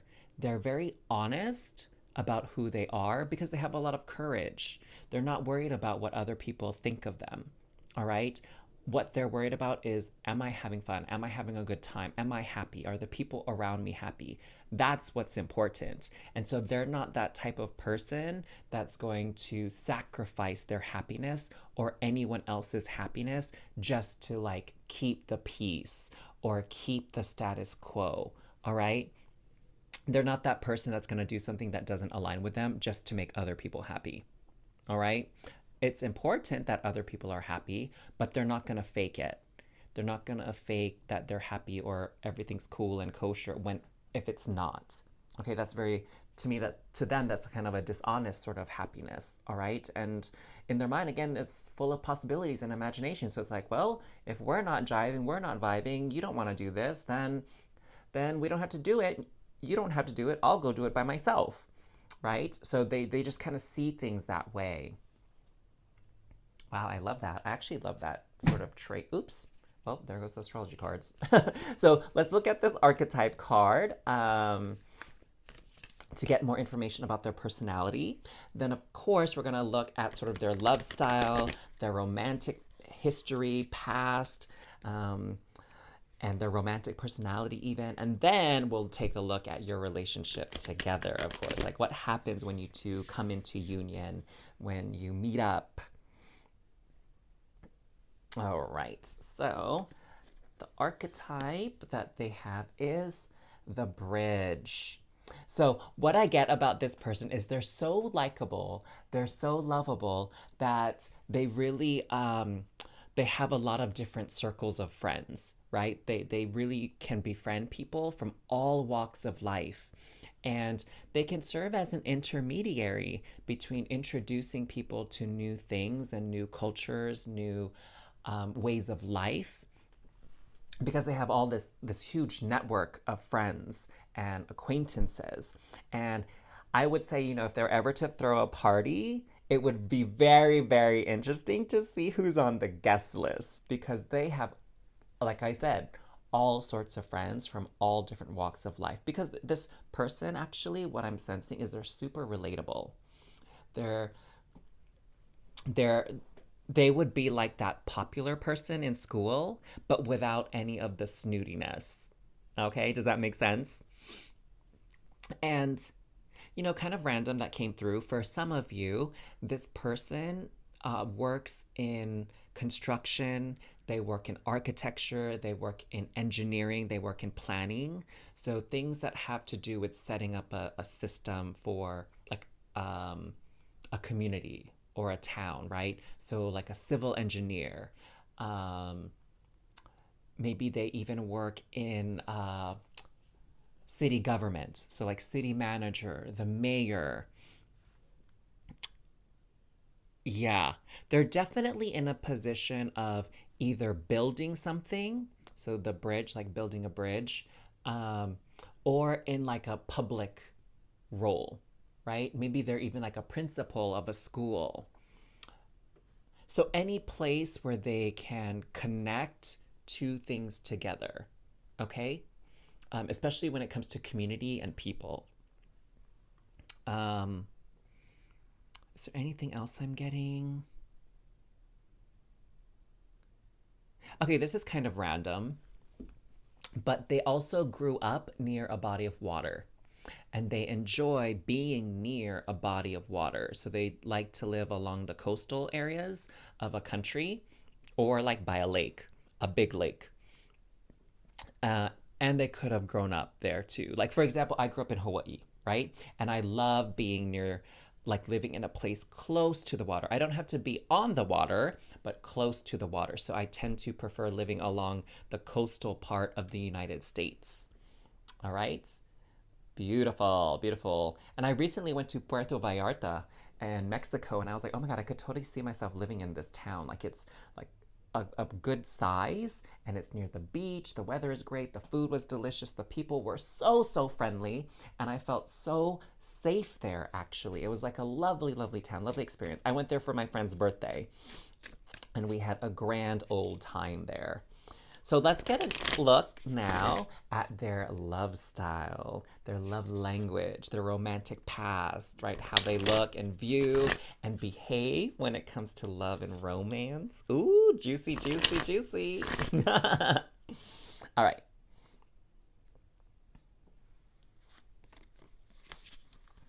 So first up, we have photograph. Looking at your photos, missing you, nostalgia, make new memories. So this definitely speaks to their adventurous nature. They value, I would say they value experiences versus material wealth and material belongings. So they're that type of person that would much rather spend their money on like vacations, on trips, on excursions, rather than, things on their home or maybe even their car or clothing, jewelry. Like they're not really into that kind of stuff. And with the photograph, part of it, they like making new memories. That's why they value experiences over material possessions. And what I'm getting, and this totally fits with a Leo personality, honestly. And that doesn't mean your person is a Leo necessarily, but they can have Leo traits, right? That they love taking selfies. They love taking pictures. And they actually will look back on their pictures, their little video clips. And it's kind of taking me back to the times where like families would prize having a camcorder. Do any of you guys remember camcorders? That was such a big thing, and people, now we have our cell phones, right? And thankfully they're a lot less bulky and they carry a lot more memory than camcorders did, and those little cassettes that they came with. But they're that type of person that likes to film things, that likes to have photographs or some record of what happened. So they're that person that's like, okay, everybody, let's take a picture, everybody smile, or hey, let's go take a picture by that statue or by that plaque or by that, whatever. They're that type of personality. And I also get, they like taking selfies. And sometimes people associate Leos with being a bit self-involved and a bit vain and that type of vibe. That's more like the shadow expression of Leo, right? Wanting to be the center of attention and all that kind of stuff. But they do like their selfies. They're part of that selfie crowd, selfie culture. So I hope you like taking photos, because not only do they like to take photos of themselves, but they like to take selfie photos with their special person is what I'm getting. Or like, whoever they're with, whether they're on a trip with a friend or with family. Healing heart, healing from heartbreak, freedom from toxic relationship or addiction. So what I'm getting is that they've had their heart broken like once or twice in the past. And underneath all that happiness, there is a little bit of sadness and insecurity when it comes to love. Okay. What I'm sensing from spirit is that there was like one relationship for sure, if they were unlucky, more than one, but one relationship for sure where they really thought like, oh, this is my forever person and I'm going to marry them or we're going to be together forever. And it didn't really turn out that way, and it hurt them, and they may or may not be conscious as to the true impact and effect it's had on their life and their heart. Oh, and what I'm getting from spirit is that, when they meet you, you're going to be part of that healing process, healing from their heartbreak. And you're going to help them realize that, hey, I thought I was never going to find love like that again. And I didn't. But instead, I found something better in you. Oh, isn't that so sweet? Yes, I love it. So this person, their whatever high school sweetheart or their previous love of their life, Like they really felt like they would never find that connection again and they thought they would have to settle. But then they meet you and they're like, oh snap, okay, I thought I experienced the best life had to offer when it comes to love, but this doesn't even hold a candle to the love that they're gonna experience with you. Oh my god, that's so romantic. I can't with y'all. Stabbed in the back. Okay, so here it goes to this: heartbreak, pain, separation, deception, shocking attack. So, what I'm getting is they were cheated on. That's what I feel this betrayal was. They were cheated on, and that was a huge source of heartbreak. It really challenged their self esteem and sense of self worth because of this betrayal. They were cheated on by their previous partner. And of course, this reading isn't about their previous partner or anything like that. I don't know the circumstances behind it, what happened, but that really affected them. This person, I mean, as to love. And they didn't anticipate it. They didn't see it coming because, again, they thought this was their forever person. They thought everything was peachy. They thought everything was perfect. And then they discovered this cheating experience. Oh gosh. And for some of you, the reason why this had such a big impact was because what I'm sensing is for some of you, it was the case where they were getting the person that the love of their life was cheating on or cheating on them with was like a friend or a sibling. So that made it hurt even extra. Okay. So that's why there's this double like heartbreak energy here, is because it's not just like, oh, they were cheating on them with some random person they didn't know. It's like they knew this person and they are close with this person, and it reminds me of that movie Love Actually. Oh my god, have you guys seen that movie Love Actually? Colin Firth's character, like he comes home and he finds his wife cheating on him with his brother. It was like so messed up. But yeah, that's kind of the situation that led to this heartbreak. Wow. Oh my gosh. So I would say that's why, too, they like to focus on happy things, because this pain makes them really uncomfortable and they don't like feeling sad. They don't like feeling angry. They don't like feeling disappointed, let down. They don't like those kinds of feelings. And so they really, really put an emphasis and a priority on the happiness in their life. Like they prefer to do things that make them happy. They feel like, hey, I spent enough time in sadness and wallowing in heartbreak and despair. Like I don't want to do that anymore. I'm tired of that. That's not what my life is about. That's not what my life is meant to be. Oh, that's brilliant. That's brilliant. Okay, let's see some more information about them when it comes to romance and love. Split energy, options, unfocused, multitasking, decide what you really want. Okay, so what I'm getting here is this person probably has a little bit of ADD, ADHD, right? They do lack a bit of focus because they're so excitable. They love having fun. They love jumping to the next big adventure, the next hype thing, right? Um, and so sometimes they can be a bit scatterbrained, okay? And I'm also getting to that sometimes they take on a bit more than what they can handle. And that can put a little bit of strain on their romantic relationships because sometimes people can't keep up with them. Does that make sense? Um, Sometimes people need to take a breath, need to like take a pause, take a break. But this person is really can be go, go, go, go, go. They live a very fast paced life, is what I'm sensing. Um, and that's not for everybody, right? That type of lifestyle is not for everybody. Some people like to be chill, some people like to settle down and have a routine and whatever, and that's not what this person is about at all. You know what I was getting to with this photograph just now? Spirit was telling me, I don't know if you've ever seen those photo booths where you can dress up and wear like Victorian era costumes or something, but they really enjoy that kind of stuff. They like any opportunity to take pictures. So when you go to the movie theaters, they have those cardboard displays of movies that are coming out soon. Like they would love to take picture in front of those, or those wooden stands where like there's a cutout for where you put your head in. They love that kind of stuff too.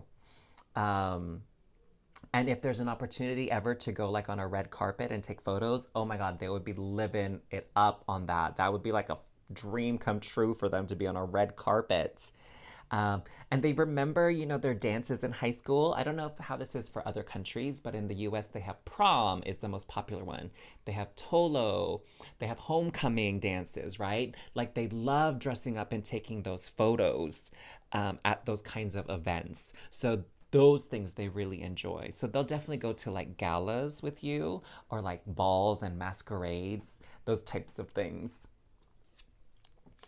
Balance, yin yang, darkness and light, stay centered in your higher self. So what I'm getting here is this is what that person needs in their life is balance. They need to at times have someone around them that can temper them and kind of calm them down and help them see things a bit more practically and pragmatically, all right? Because their imagination is just so intense, their creativity is so wild that sometimes they have a bit of an issue being grounded. Um, and what I'm also getting from spirit is they are seeking someone who will balance that out in them. So they're not necessarily seeking someone who's as intense and adventurous and thrill seeking as they are. They're seeking someone who's a little bit more mellow than them. Okay, not a complete polar opposite by no means, but someone who is a little bit calmer than they are. Okay, someone that will kind of bring them down to earth every once in a while. Oh my gosh, and you know what I just noticed here? Look, there's a bridge here right next to the bridge card. So, a big part of their identity is bridging communities together, bridging people together from different walks of life, different ideologies, mindsets, belief systems. Wow. Wow. I love that. Okay, let's see what else we got. Fear. Oh, that's right here by stabbed in the dark. Darkness, hesitance, hesitation, insecurity. Know that you are protected. So I have to say, this person, they're going to need quite a bit of reassurance that you love them. Okay? That's going to look different for everybody. You'll have to know what their love language is, right? So that you can make sure to nurture this love and let them know in a way that they can receive um, that they are loved, that they are valued, that you're important to them. And a lot of it is because of this whole heartbreak, this cheating, this drama here that happened in their life. That's a big part of their insecurities, and they want to feel safe around you and feel loved and protected and cared for. So you probably, at least in the beginning of your relationship, the early stages of your relationship, you'll probably have to go a little bit out of your way to prove that you love them and that you care for them and that you're here for them. Okay, and it's again because of what happened in the past. That's a big part of the reason. And that's why they like to take a lot of photos. Okay, because they like to see photos of the two of you together, smiling and happy when things are good, right? That's part of that reassurance that they get is by being able to look at these photos and these videos and be like, yes, that was a beautiful time we had. We are in love. We are together. They love me. I can trust them with my heart. Okay, so be patient with them in that regard. I don't get the sense that they're really jealous kinds of people, but you might notice that they shut down in certain scenarios. Okay, so like if you guys are out together and someone compliments you on how you look, they might shut down and get a little bit quiet because they're like, oh, this person thinks my partner is cute. Like, does my partner think they're cute too? Or they might be prone to comparing themselves, right?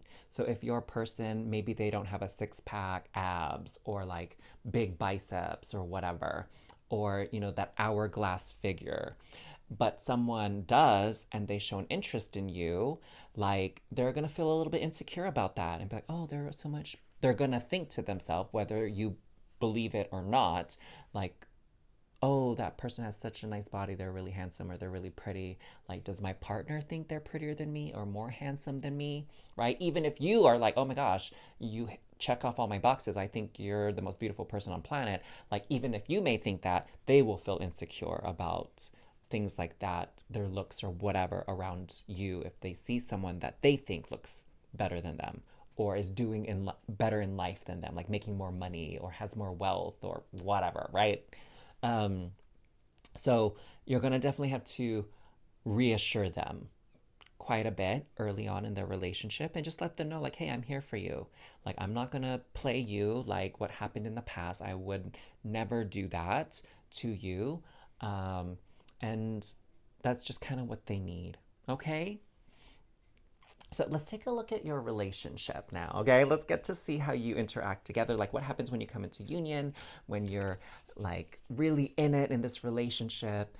I'm also getting to like maybe a little bit past the honeymoon stage of your relationship, right? Like when you're pretty established in your relationship together. What does that look like? What does that feel like?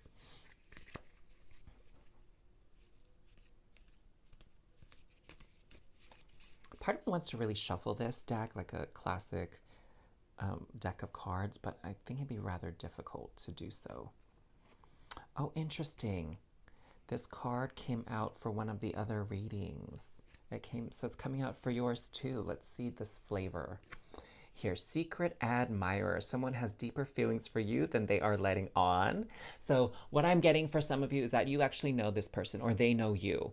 And they like you. I don't know if you're receiving the signals that they're crushing on you. But oh, this is interesting. This is really interesting what I'm getting right now. So for some of you, you may know who this person is, but you're not necessarily like having romantic feelings for them. But they are really committed and dedicated to you. They really, really like you, and maybe you're just not on board with that yet. Or it even could be like the circumstances and the timing isn't right yet because of where you're at in your life and where they're at in their life. But they really do like you.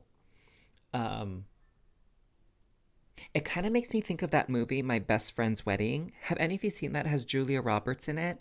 And basically, this couple, they made a pact that if they weren't married by the time they're like 30 or something, I don't know, that they would marry each other. And they were like best friends and stuff. And what ends up happening is, I won't spoil too much of the story with you because I think you should actually watch it. It's a pretty funny movie. But the guy character, he calls the girl character his best friend, right? And says like, hey, I have some big news to share with you, but I want to tell it to you in person. And, Julia Roberts' character is like, oh, I wonder what it is. Like, we're almost turning 30. Maybe he's going to say we should get married. And she starts to look at him in a different light, like a more romantic light than just like a friend. And when they meet up, and he finally is able to share the secret, he's like, oh, I met somebody. Like, I'm going to get married. And she's like, wait, what? And so, like, she doesn't realize how much feelings she actually has for him until he is like, engaged to be married to someone else. So I won't spoil how the movie, goes or how the ending takes place or anything like that. But that's kind of the story here, is that maybe you don't realize how much, you love this person romantically just yet. Or it could even be flipped. Like maybe they don't realize how much they love you yet and how perfect you are together. Okay? So, wow, that's really interesting. It seems like very nail biting for me. Kind of like, oh, like I know we should be together, but why aren't we together? Like that kind of energy, this very wistful energy and like a little bit of frustration in a way.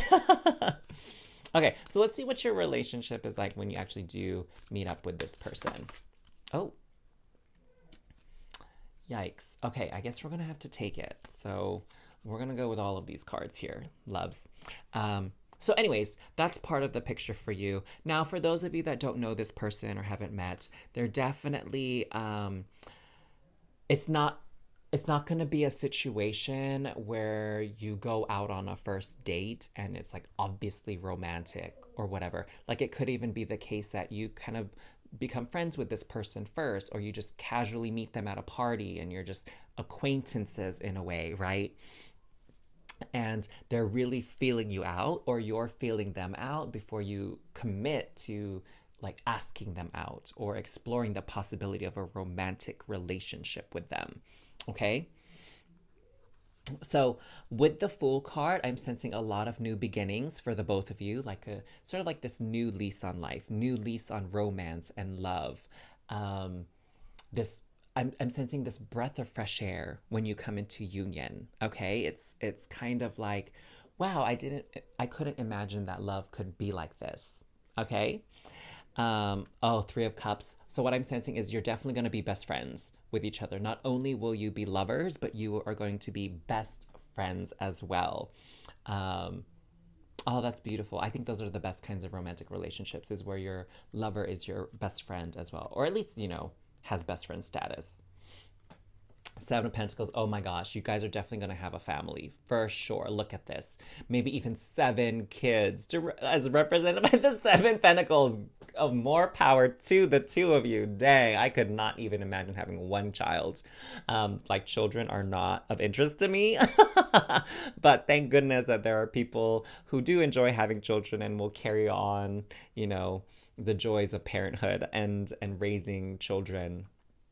But yes, so definitely children are in your future. Perhaps there might be some negotiations that need to be made as to how many children, but for sure you're going to have children. Here we have Five of Pentacles. Um, Again, I would say this is about their insecurities. It's like, this is you, like, telling them, like, hey, I love you, I care for you, I want what's best for you, and I'm yours truly. And this person is like, are you sure you want me? Like, could I be so lucky that someone would really love me as much as I love them and really be there for me through thick and thin? Like, that's kind of their energy. So perhaps it's not just in the early stages, like maybe throughout the course of your relationship there's going to be instances where that insecurity is going to like rear its ugly head, and you're going to have to address it, okay? I have this Queen of Swords here. Um,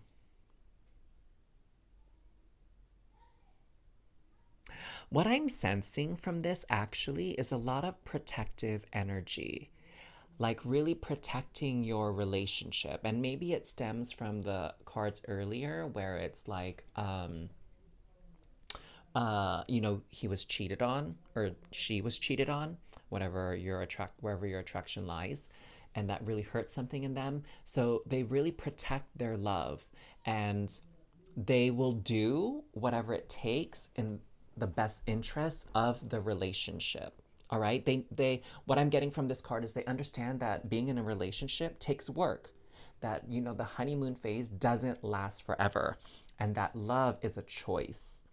And they will make the choices to protect the love that you two share together. Wow, that's really beautiful. So they do have that understanding of love, despite maybe their childish nature and their whimsical personality and stuff like that. But they do realize that love takes work and it takes effort and time on both parties.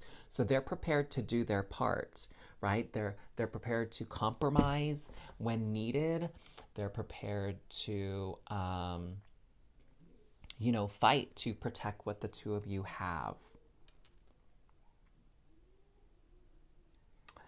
And Temperance. So Temperance is kind of like balance here, okay? So I would say you complement each other very, very well. That's the sort of dynamic that the two of you have. You complement each other very well. And what I'm getting is that, you know how adventurous they are and like they kind of like enjoy a little bit of risk taking?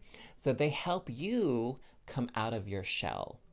Okay? They challenge you a little bit to go for things that you think you're not even capable of, but you'll be pleasantly surprised at how capable you are. Oh my God, it's making me think of so when I went to Mexico, I was telling you guys earlier, I went to Mexico, and one of the things we did was zip lining. And there was a girl who was like really terrified of heights. Like, my heart went out to her. She was like crying when we got really high up onto the longer zip lines. And she was with her partner. And so I could tell that this was like a fear that she was trying to overcome, is this fear of heights. Is my guess, right? As far as the reason why she was afraid of the zip line, because it does get pretty high, it does go kind of fast. And so I feel like that's that kind of dynamic, right? I bet she was not the one that chose to go ziplining, would be my guess. But she, was being a trooper and going with the team and going with the flow. And so she went ziplining even though she was afraid and terrified. And so I get that's what this person is going to do for you. They're going to really challenge you to face your fears and hopefully overcome them even. And in return, what you're going to do is you're going to provide that structure and stability in their life, okay? Because otherwise they just be like all over the place. Like I was saying with this ADD, ADHD energy, they'd be all over the place and perhaps putting themselves in situations that are too risky or too dangerous, or has a higher risk for a negative outcome. But you're that part of them that complements them, like the planner, right? The person that's realistic, that says, hey, maybe we shouldn't be spending, $200 on dinner today. Maybe we need to put some money aside towards renovating the house instead, or trying to pay off our car earlier. Something like that, right? Like you bring that energy in that helps with sustainability. Okay, they bring the excitement, you bring the sustainability. Oh, beautiful. I love that. So my dears, like and comment down below if any of this reading resonated with you, if you're calling that person in. And of course, subscribe to this channel if you haven't yet already, if you enjoy the vibes here at Transform with Ryan, so you don't miss out on any future videos. And if you want to show like some energetic support and energetic exchange, there is a link in the description box down below to offer a donation if that resonates with you. But you can also support content creation by just simply letting the ads play whenever you watch one of the videos here at Transform with Ryan. So I would really appreciate that. Thank you so much for spending time with me today. If you're ready for another reading, there is a link right up here. I know this reading went a little bit long and a bit detailed, but if you want to do another reading, there's one linked at this top right corner here. Otherwise, I'm sending you all so much love and cosmic hugs. Have a wonderful, wonderful day, and may you meet this future spouse of yours very, very soon. Hey there, Star fam. So happy to be here with you again today doing another reading. And this is a big one, y'all. This is a big, big reading. It's all about your future spouse. We're getting super detailed. We're going to find out all about them and about your relationship together. So I'm so happy to do this for you, my beautiful star fam. And thank you so much for supporting my channel, as always. And for those of you that are new to this channel, I'm sending you a very, very warm welcome and aloha. So happy that Spirit brought you here and brought us together to do this reading. I'm really, really thrilled to be finally preparing this for you all. I knew it was a video I wanted to do for a while, but the energies didn't quite feel aligned or feel right. So let's get into your reading, because now everything is aligned. Everything is wonderful to do this future spouse reading. So normally I don't feel called to talk about the crystals when I do a reading, but in this particular case, Spirit was telling me it's going to carry some key information about your future spouse, all right? So this is a moonstone, as I mentioned earlier, and a moonstone really is representative of the divine feminine energy. Now, I want to make sure that it's very clear that that doesn't mean that your partner is female, your future spouse is female-bodied, right? Their sex isn't female. They have very strong divine feminine energy, which has nothing to do with your physical body parts. All of us have divine feminine and divine masculine energy within us. So no matter what type of body you're attracted to, what type of sex you're attracted to, this person, whether male or female, is very in tune with the divine feminine. So what is that? What is the divine feminine exactly? So the divine feminine is very intuitive. It's very sensitive to the emotions and energies around them. The energy is a lot softer. It's more receptive. All right. So what could that look like for some of you? So it could be that your person maybe is like a psychic or a clairvoyant or an intuitive or some type of healer, right? Maybe they do Reiki.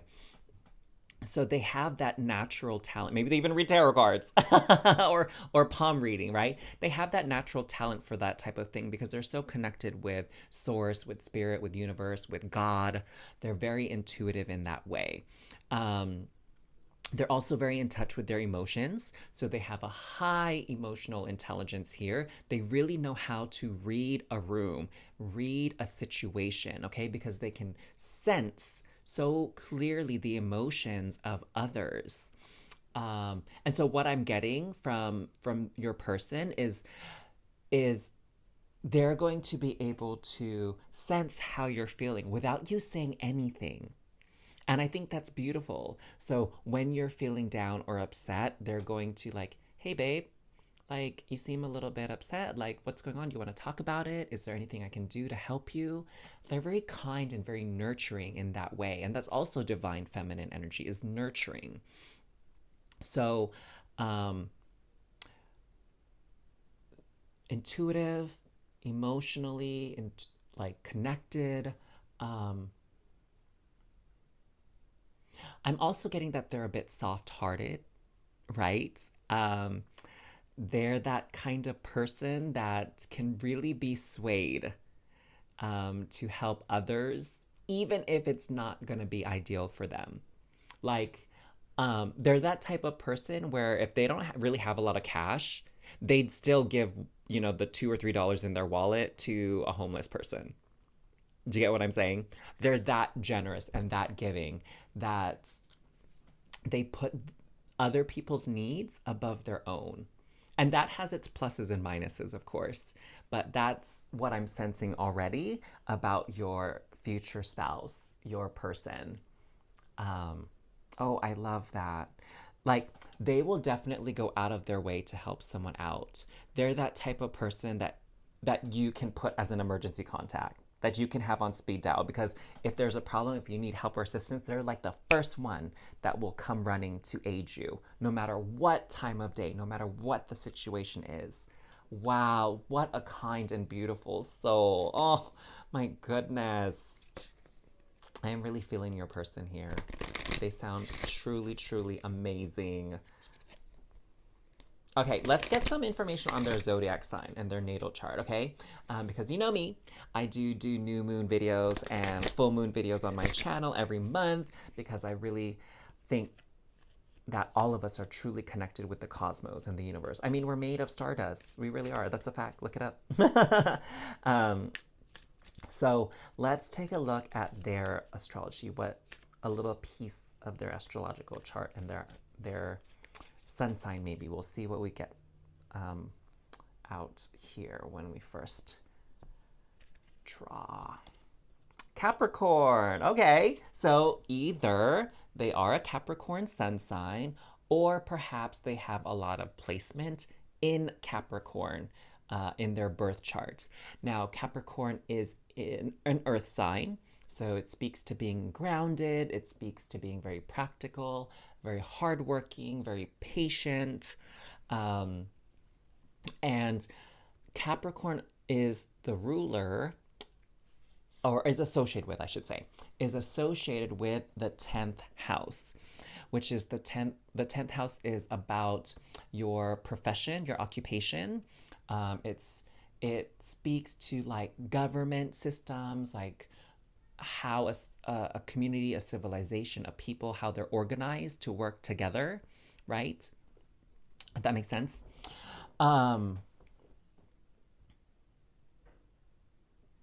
Yeah, so that's what I'm getting about Capricorn. Capricorn is also associated with the planet Saturn. So Saturn is the planet of limitations, of structure, of order. It's also, Capricorn energy is very much the father figure of the zodiac. Cancer is more the mother energy. So Capricorn is father energy, so kind of like a disciplinarian in a way. You can think of it that way. The breadwinner, the provider. So those types of vibes come with Capricorn. So what's interesting about your person is, remember how I was saying how sensitive and emotionally in tune they are? I would say that Capricorn is not the most emotionally sensitive of the zodiac signs. So what we're seeing here is this brilliant combination that your partner has of being emotionally in tune, but also being very practical and level-headed. So they're not the type of person that will fly off the handle or be quick to anger, right? They're very in tune with their emotions, but their emotions don't rule them. They're very disciplined in that regard. Does that make sense, loves? I love that. I love this balance that they have between their energies, because actually, the planet or the sign that rules the moon is Cancer. So we had Moonstone, a lot of Cancerian energy, and here we have the opposite, Capricorn, father energy. Not sun energy though. So wow, that's very interesting. So your person is very, very balanced in that regard. Um, I feel like there's something more with this that needs to be shared. But in the meantime, let me shuffle this archetype deck, okay? We're gonna get some more insight on their personality. So let me shuffle this archetype deck and let's see what comes through while I kind of receive more information from Spirit with this Capricorn card.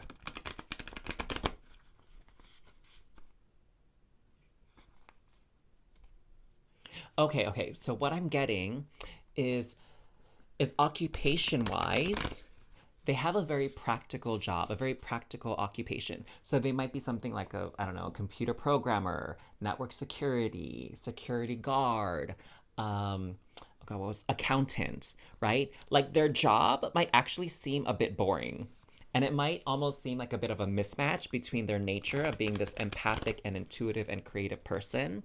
What I'm getting is they have their job that brings in the money to support them and their lifestyle and their basic needs, but they also have this creative interest on the side where they really get to express themselves and tap into their gifts, their intuitive gifts.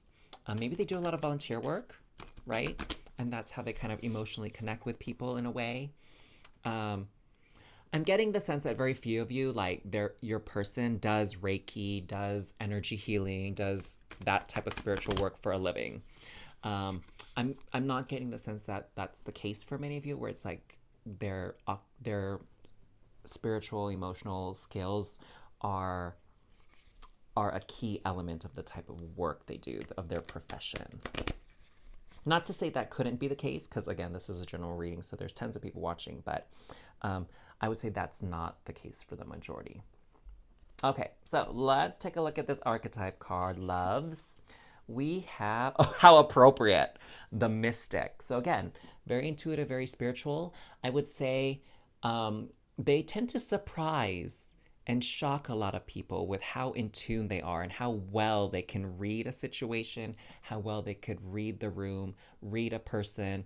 I'm getting like very little gets past them. They're very sharp. They're very, not only do they have a really high intellectual capacity, but combined with this strong intuition, it's really, really hard to pull a fast one on them. Like, you know how I was saying they're that type of person that's a big giver? I would say that's not to be mistaken as someone who's naive or someone who doesn't realize when they're getting played or when they're getting taken advantage of. Okay, in fact, they really hate that. That's what I'm sensing, because Capricorn is about structure and order and following the rules. And when people take advantage of other people and try to game them, they really don't like that. And they are definitely not the one to be played, okay? So I really sense that a lot about your person.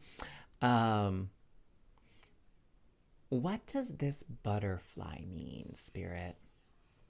There's definitely some significance to this butterfly, especially since it's sort of like the key piece here, the centerpiece.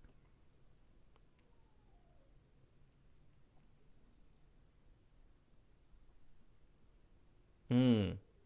Okay. So something that's coming through from Spirit with this butterfly is, a lot of people think butterflies are very delicate creatures. And I guess, comparatively to other animals, they are delicate creatures. But what I'm getting from Spirit is I think it's a moth actually, that migrates. It follows the moon cycle and it migrates and it goes really, really far distances on its migratory path. So it's very sturdy. It has a lot of stamina and endurance. And, sometimes I wonder like how tough a butterfly can be to withstand some very strong winds, right? With its sort of delicate appearance. And so that's so I'm getting that your person looks very soft, and again, maybe they look like that type of person that is naive, that you can pull a fast one on, right? I feel like, what I'm getting is that they definitely could be targeted by a manipulator, or those shady people that are out on the streets like, hey, do you want a deal on like a Rolex watch or something like that, right? I feel like gullible, that's the word, gullible. I feel like they appear to be a very gullible, soft, um, impressionable person, and really they're not. Like beneath this soft exterior, there's this very astute, very sharp, very quick-minded, intelligent individual underneath it all. Someone who like knows. Do you get what I'm saying? Someone who just knows things. But they don't let it on, right? They're probably really good at poker.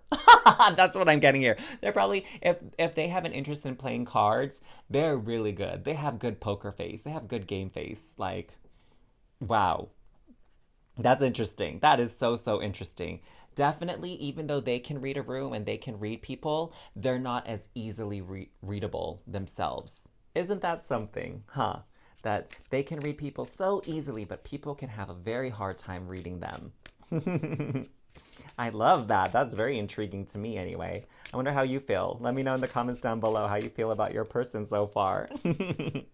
Okay, let's take a look at their sort of romantic nature, their romantic history, how they view love and romance and partnership, that type of energy, okay? And then after that, we're going to look at your relationship together when you come into union, what that's kind of like.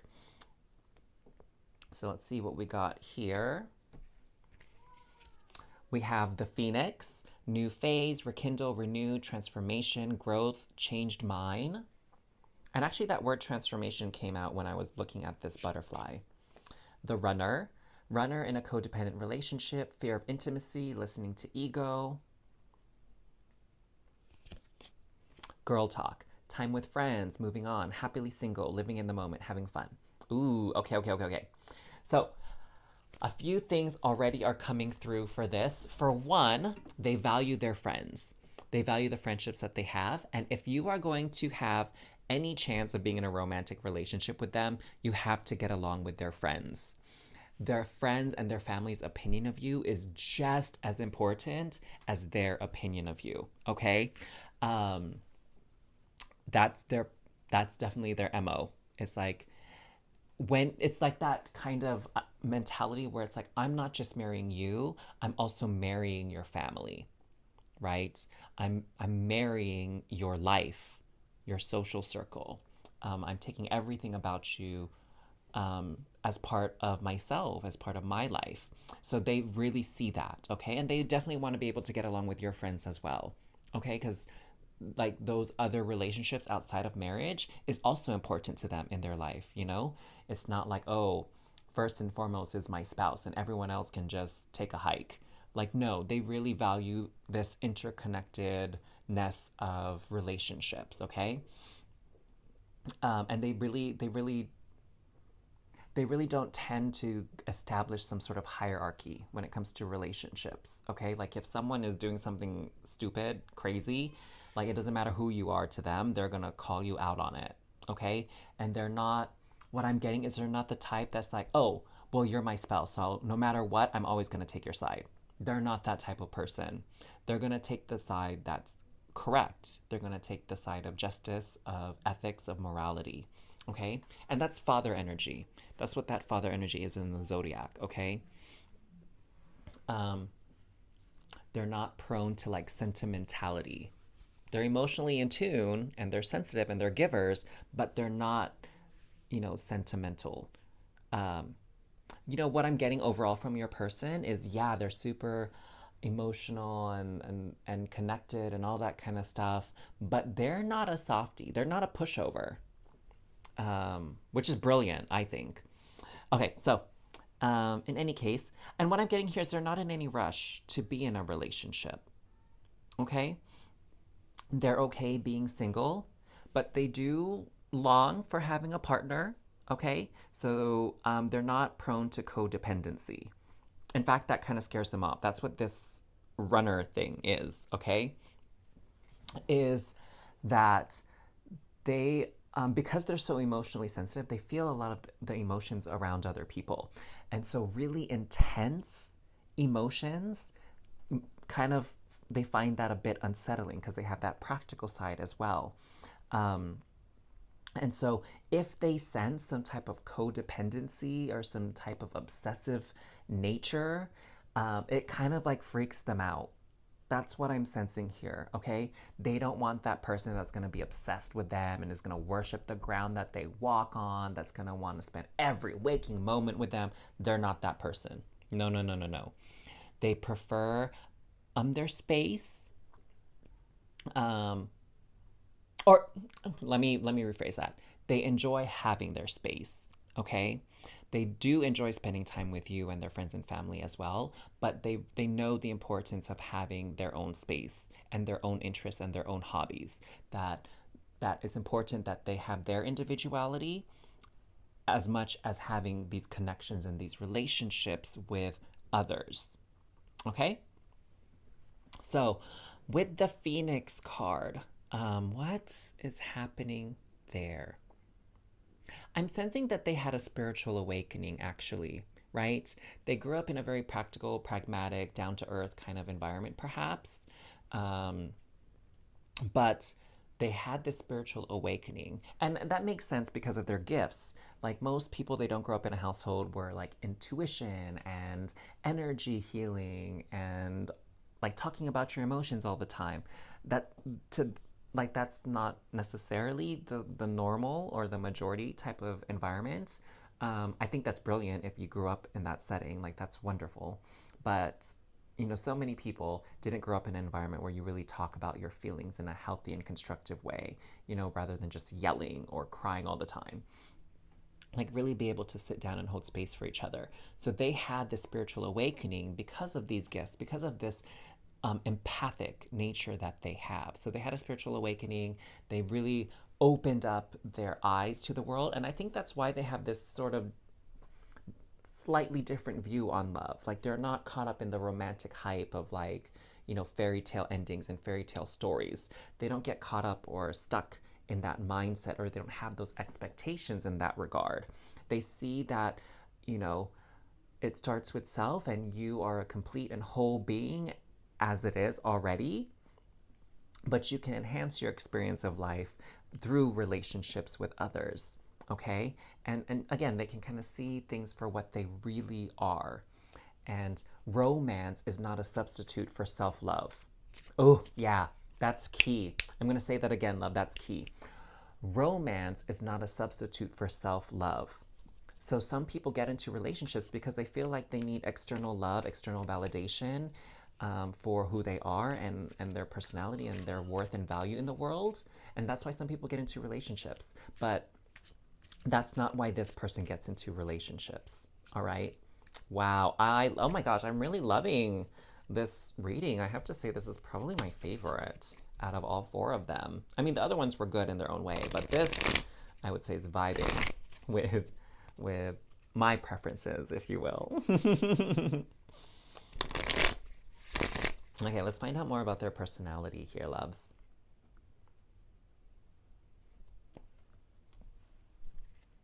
Okay, travel, movement, meeting, adventure, be ready for new experiences. Oh, I love this. So they definitely love to travel. They love to know about other cultures and other people in the world. Um, they would love to travel with you. Maybe you'll even meet them while traveling, even. Yeah, I'm really sensing that for some of you. You're going to meet this person while you're traveling, while you're away from home. We can say that, okay?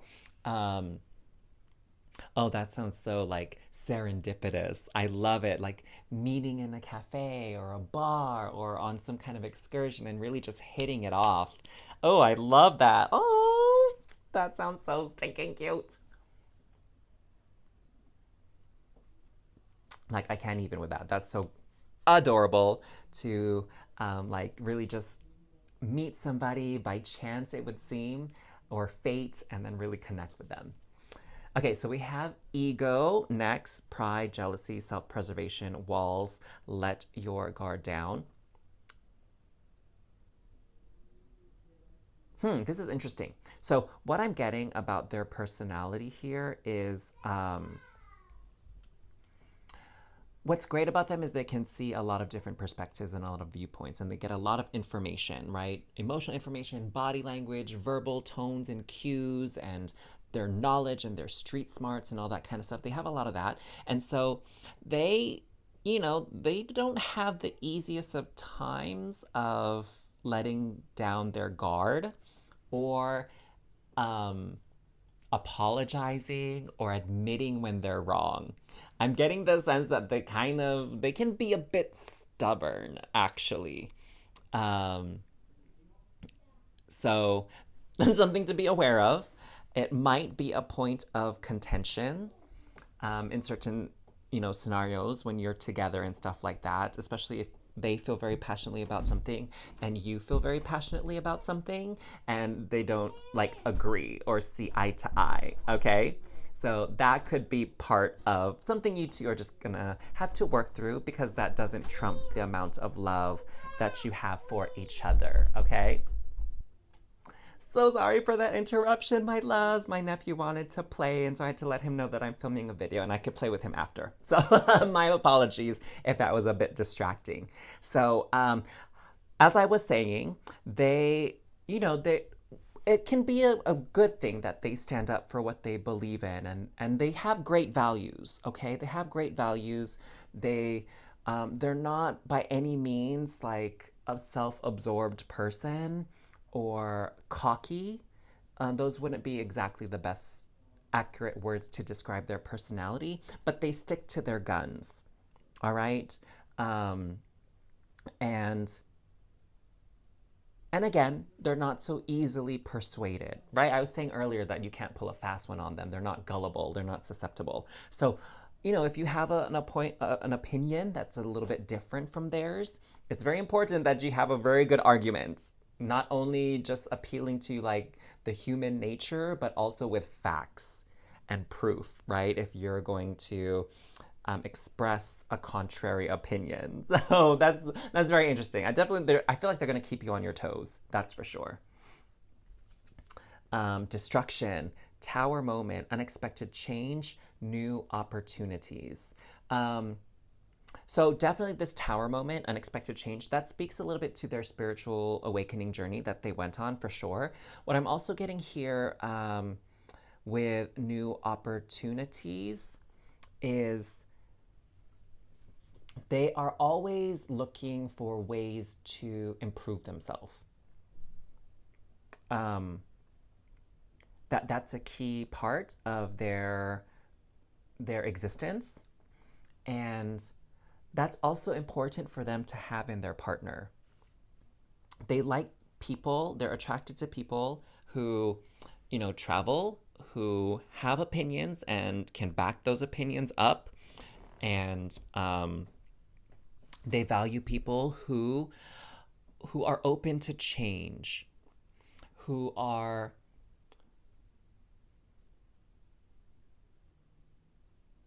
can kind of move with the times, who are adaptable, okay? And again, they like people who want to improve themselves, who aren't like, okay, this is who I am at 33 and this is who I'll always be for the rest of my life until the day I die. That doesn't appeal to them, okay? They understand that the nature of life is change and evolution and growth. And so it's like they don't want to be married to someone who's going to be the same old person for the rest of their life. They want to be someone who's going to change and evolve and grow with them, okay? That you both are growing together. Ooh, I like that. Yes, I like that. Let me know if you like it down in the comments below. Okay, let's take a look at your relationship together. Okay, what does that look like when you come into union? Let's pull one of these lovely heart cards. I've been wanting to shuffle this deck for the other readings, and I've been like, oh, is this like a shuffleable kind of deck? Let me give it a go, since this is the last pile. Okay, that wasn't really that great. Maybe, what if we try this way? Ooh, that worked out kind of nicely. Okay, I'm gonna do it one more time because that was really kind of nice. And then we'll draw your card, okay? Whoa, okay, now I know. Now I know how to give this deck a good shuffle. Okay.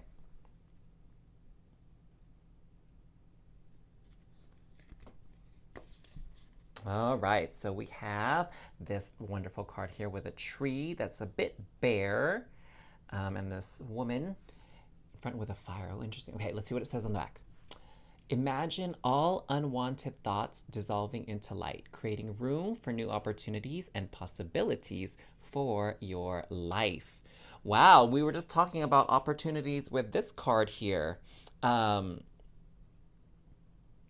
yeah, so what I'm getting is that your relationship together, both of you are going to be learning and evolving and growing a lot. And I think a big chunk of that is because some of those times where both of you don't see eye to eye, you're really going to learn something from each other. I'm not saying that you are necessarily going to change your opinions by any means, but at least both of you will have a better understanding of the other perspective, the other side, like another opinion, another viewpoint of the matter. And that's going to make for very, very interesting conversations. Oh my God, I would love to like have dinner with y'all and just kind of pick your brains on things. And I get the sense that on some topics you both will have different opinions, and both of your points will be very, very interesting and very kind of illuminating. Okay. Um, and I'm sensing a lot of potential in your relationship, a lot of room for growth and evolution and change. It's I don't know exactly how to put this into words, but it's like your relationship together in the first 5 years is going to look so different from your relationship in the 5 years after that, right? And and your relationship is just going to change. Like the people around you that know you, they're going to see just how different you both become over the years. And like, yeah, they'll change and you'll change, and you'll have that sort of change in your identities, your personalities individually, but even together, like the fact that you both can still come together and love each other and connect emotionally and intellectually despite all the changes you're both going through individually is really beautiful. And I think it's a testimony to the longevity of your relationship, that you can stand the test of time. Oh wow, I love that. It sounds, oh my God, it sounds so epic right now. This relationship that you two share, it sounds so freaking epic. I love it. Okay, let's pull some tarot cards to get some more information about your relationship together. Eeps. Okay, Spirit was like, you didn't need to shuffle. Okay, Spirit, I will just cut the deck. I will follow your lead. Okay, so we have Temperance. I love this. So you really balance each other out. That's for sure. If that wasn't clear to you earlier, you really balance each other out. And I would say, you know, between the two of you combined, you have more or less a very comprehensive view of the world with your experiences together and your opinions together and your knowledge together. Like if Jeopardy could be done as a duo, you would both would have a very high chance of winning because you're by your minds and hearts combined. Like it is phenomenal. It is out of this world. Five of Pentacles. So, yeah, I think this speaks to a little bit of the clash of the egos that can happen with your relationship. But what I'm getting here is that, you know, you don't cross the line into hurting each other. And the moment that it seems like someone is hurting the other person with their opinions or the words they're saying, you're both going to stop. You're going to cease. And you're going to let love sort of take the lead in that instance. Sorry, the camera was shaking a bit. And so it's like, yes, you stand by what you believe in, but not at the expense of causing pain and hurt to others. It's like you both are comfortable with just leaving the topic alone if it gets too heated and stepping away, right? That's beautiful. That's beautiful that you can sense that in each other. And definitely your intention is never, ever, ever to hurt one another or to like one up each other or prove you're right no matter the cost. Like that's definitely not your vibe. But again, sometimes, in the heat of the moment, when you're both so passionate, some words might slip out that you didn't truly mean.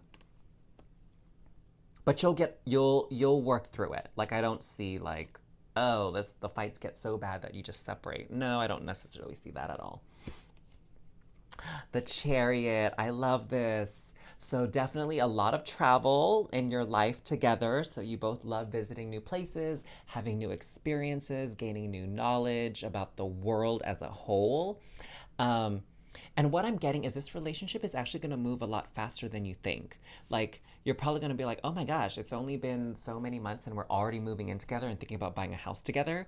Like, it's that kind of fast, right? Where you just feel like the relationship is moving at a faster pace than you would have imagined.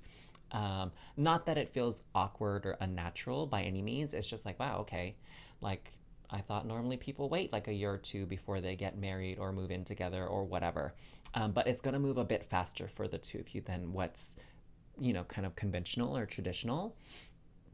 The Chariot also speaks a little bit to the stubbornness that you both may carry with you sometimes. I feel like there's something more. Okay, Spirit is telling me to draw 2 more cards. Okay, we'll do 2 more cards then. The Tower. Oh my God, interesting. We have the Tower moment, destruction. So with this, what I'm getting the sense of is, a lot of people, they on their spiritual journey, on their spiritual path, they go through a dark night of the soul, dark night of the ego. And I've been through a couple of them myself as I grow and evolve. And what I'm sensing is that you really support each other through those phases in your life. Where one of you might be going through a dark night of the soul, dark night of the ego, maybe a difficult period in your life, and the other one is holding space for that person and holding down the fort, okay? And keeping things secure and stable, right?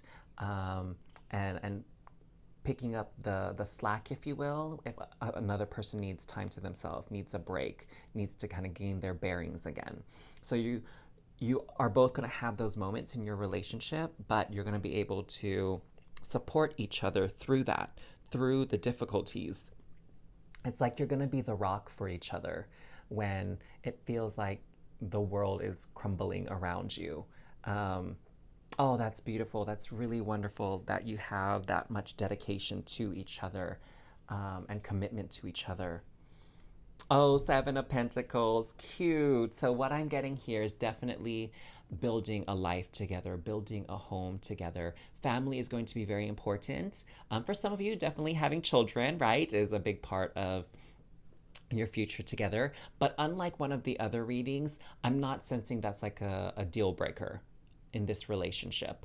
That if one of you chooses not to have kids, it's not gonna like make you both decide to part ways.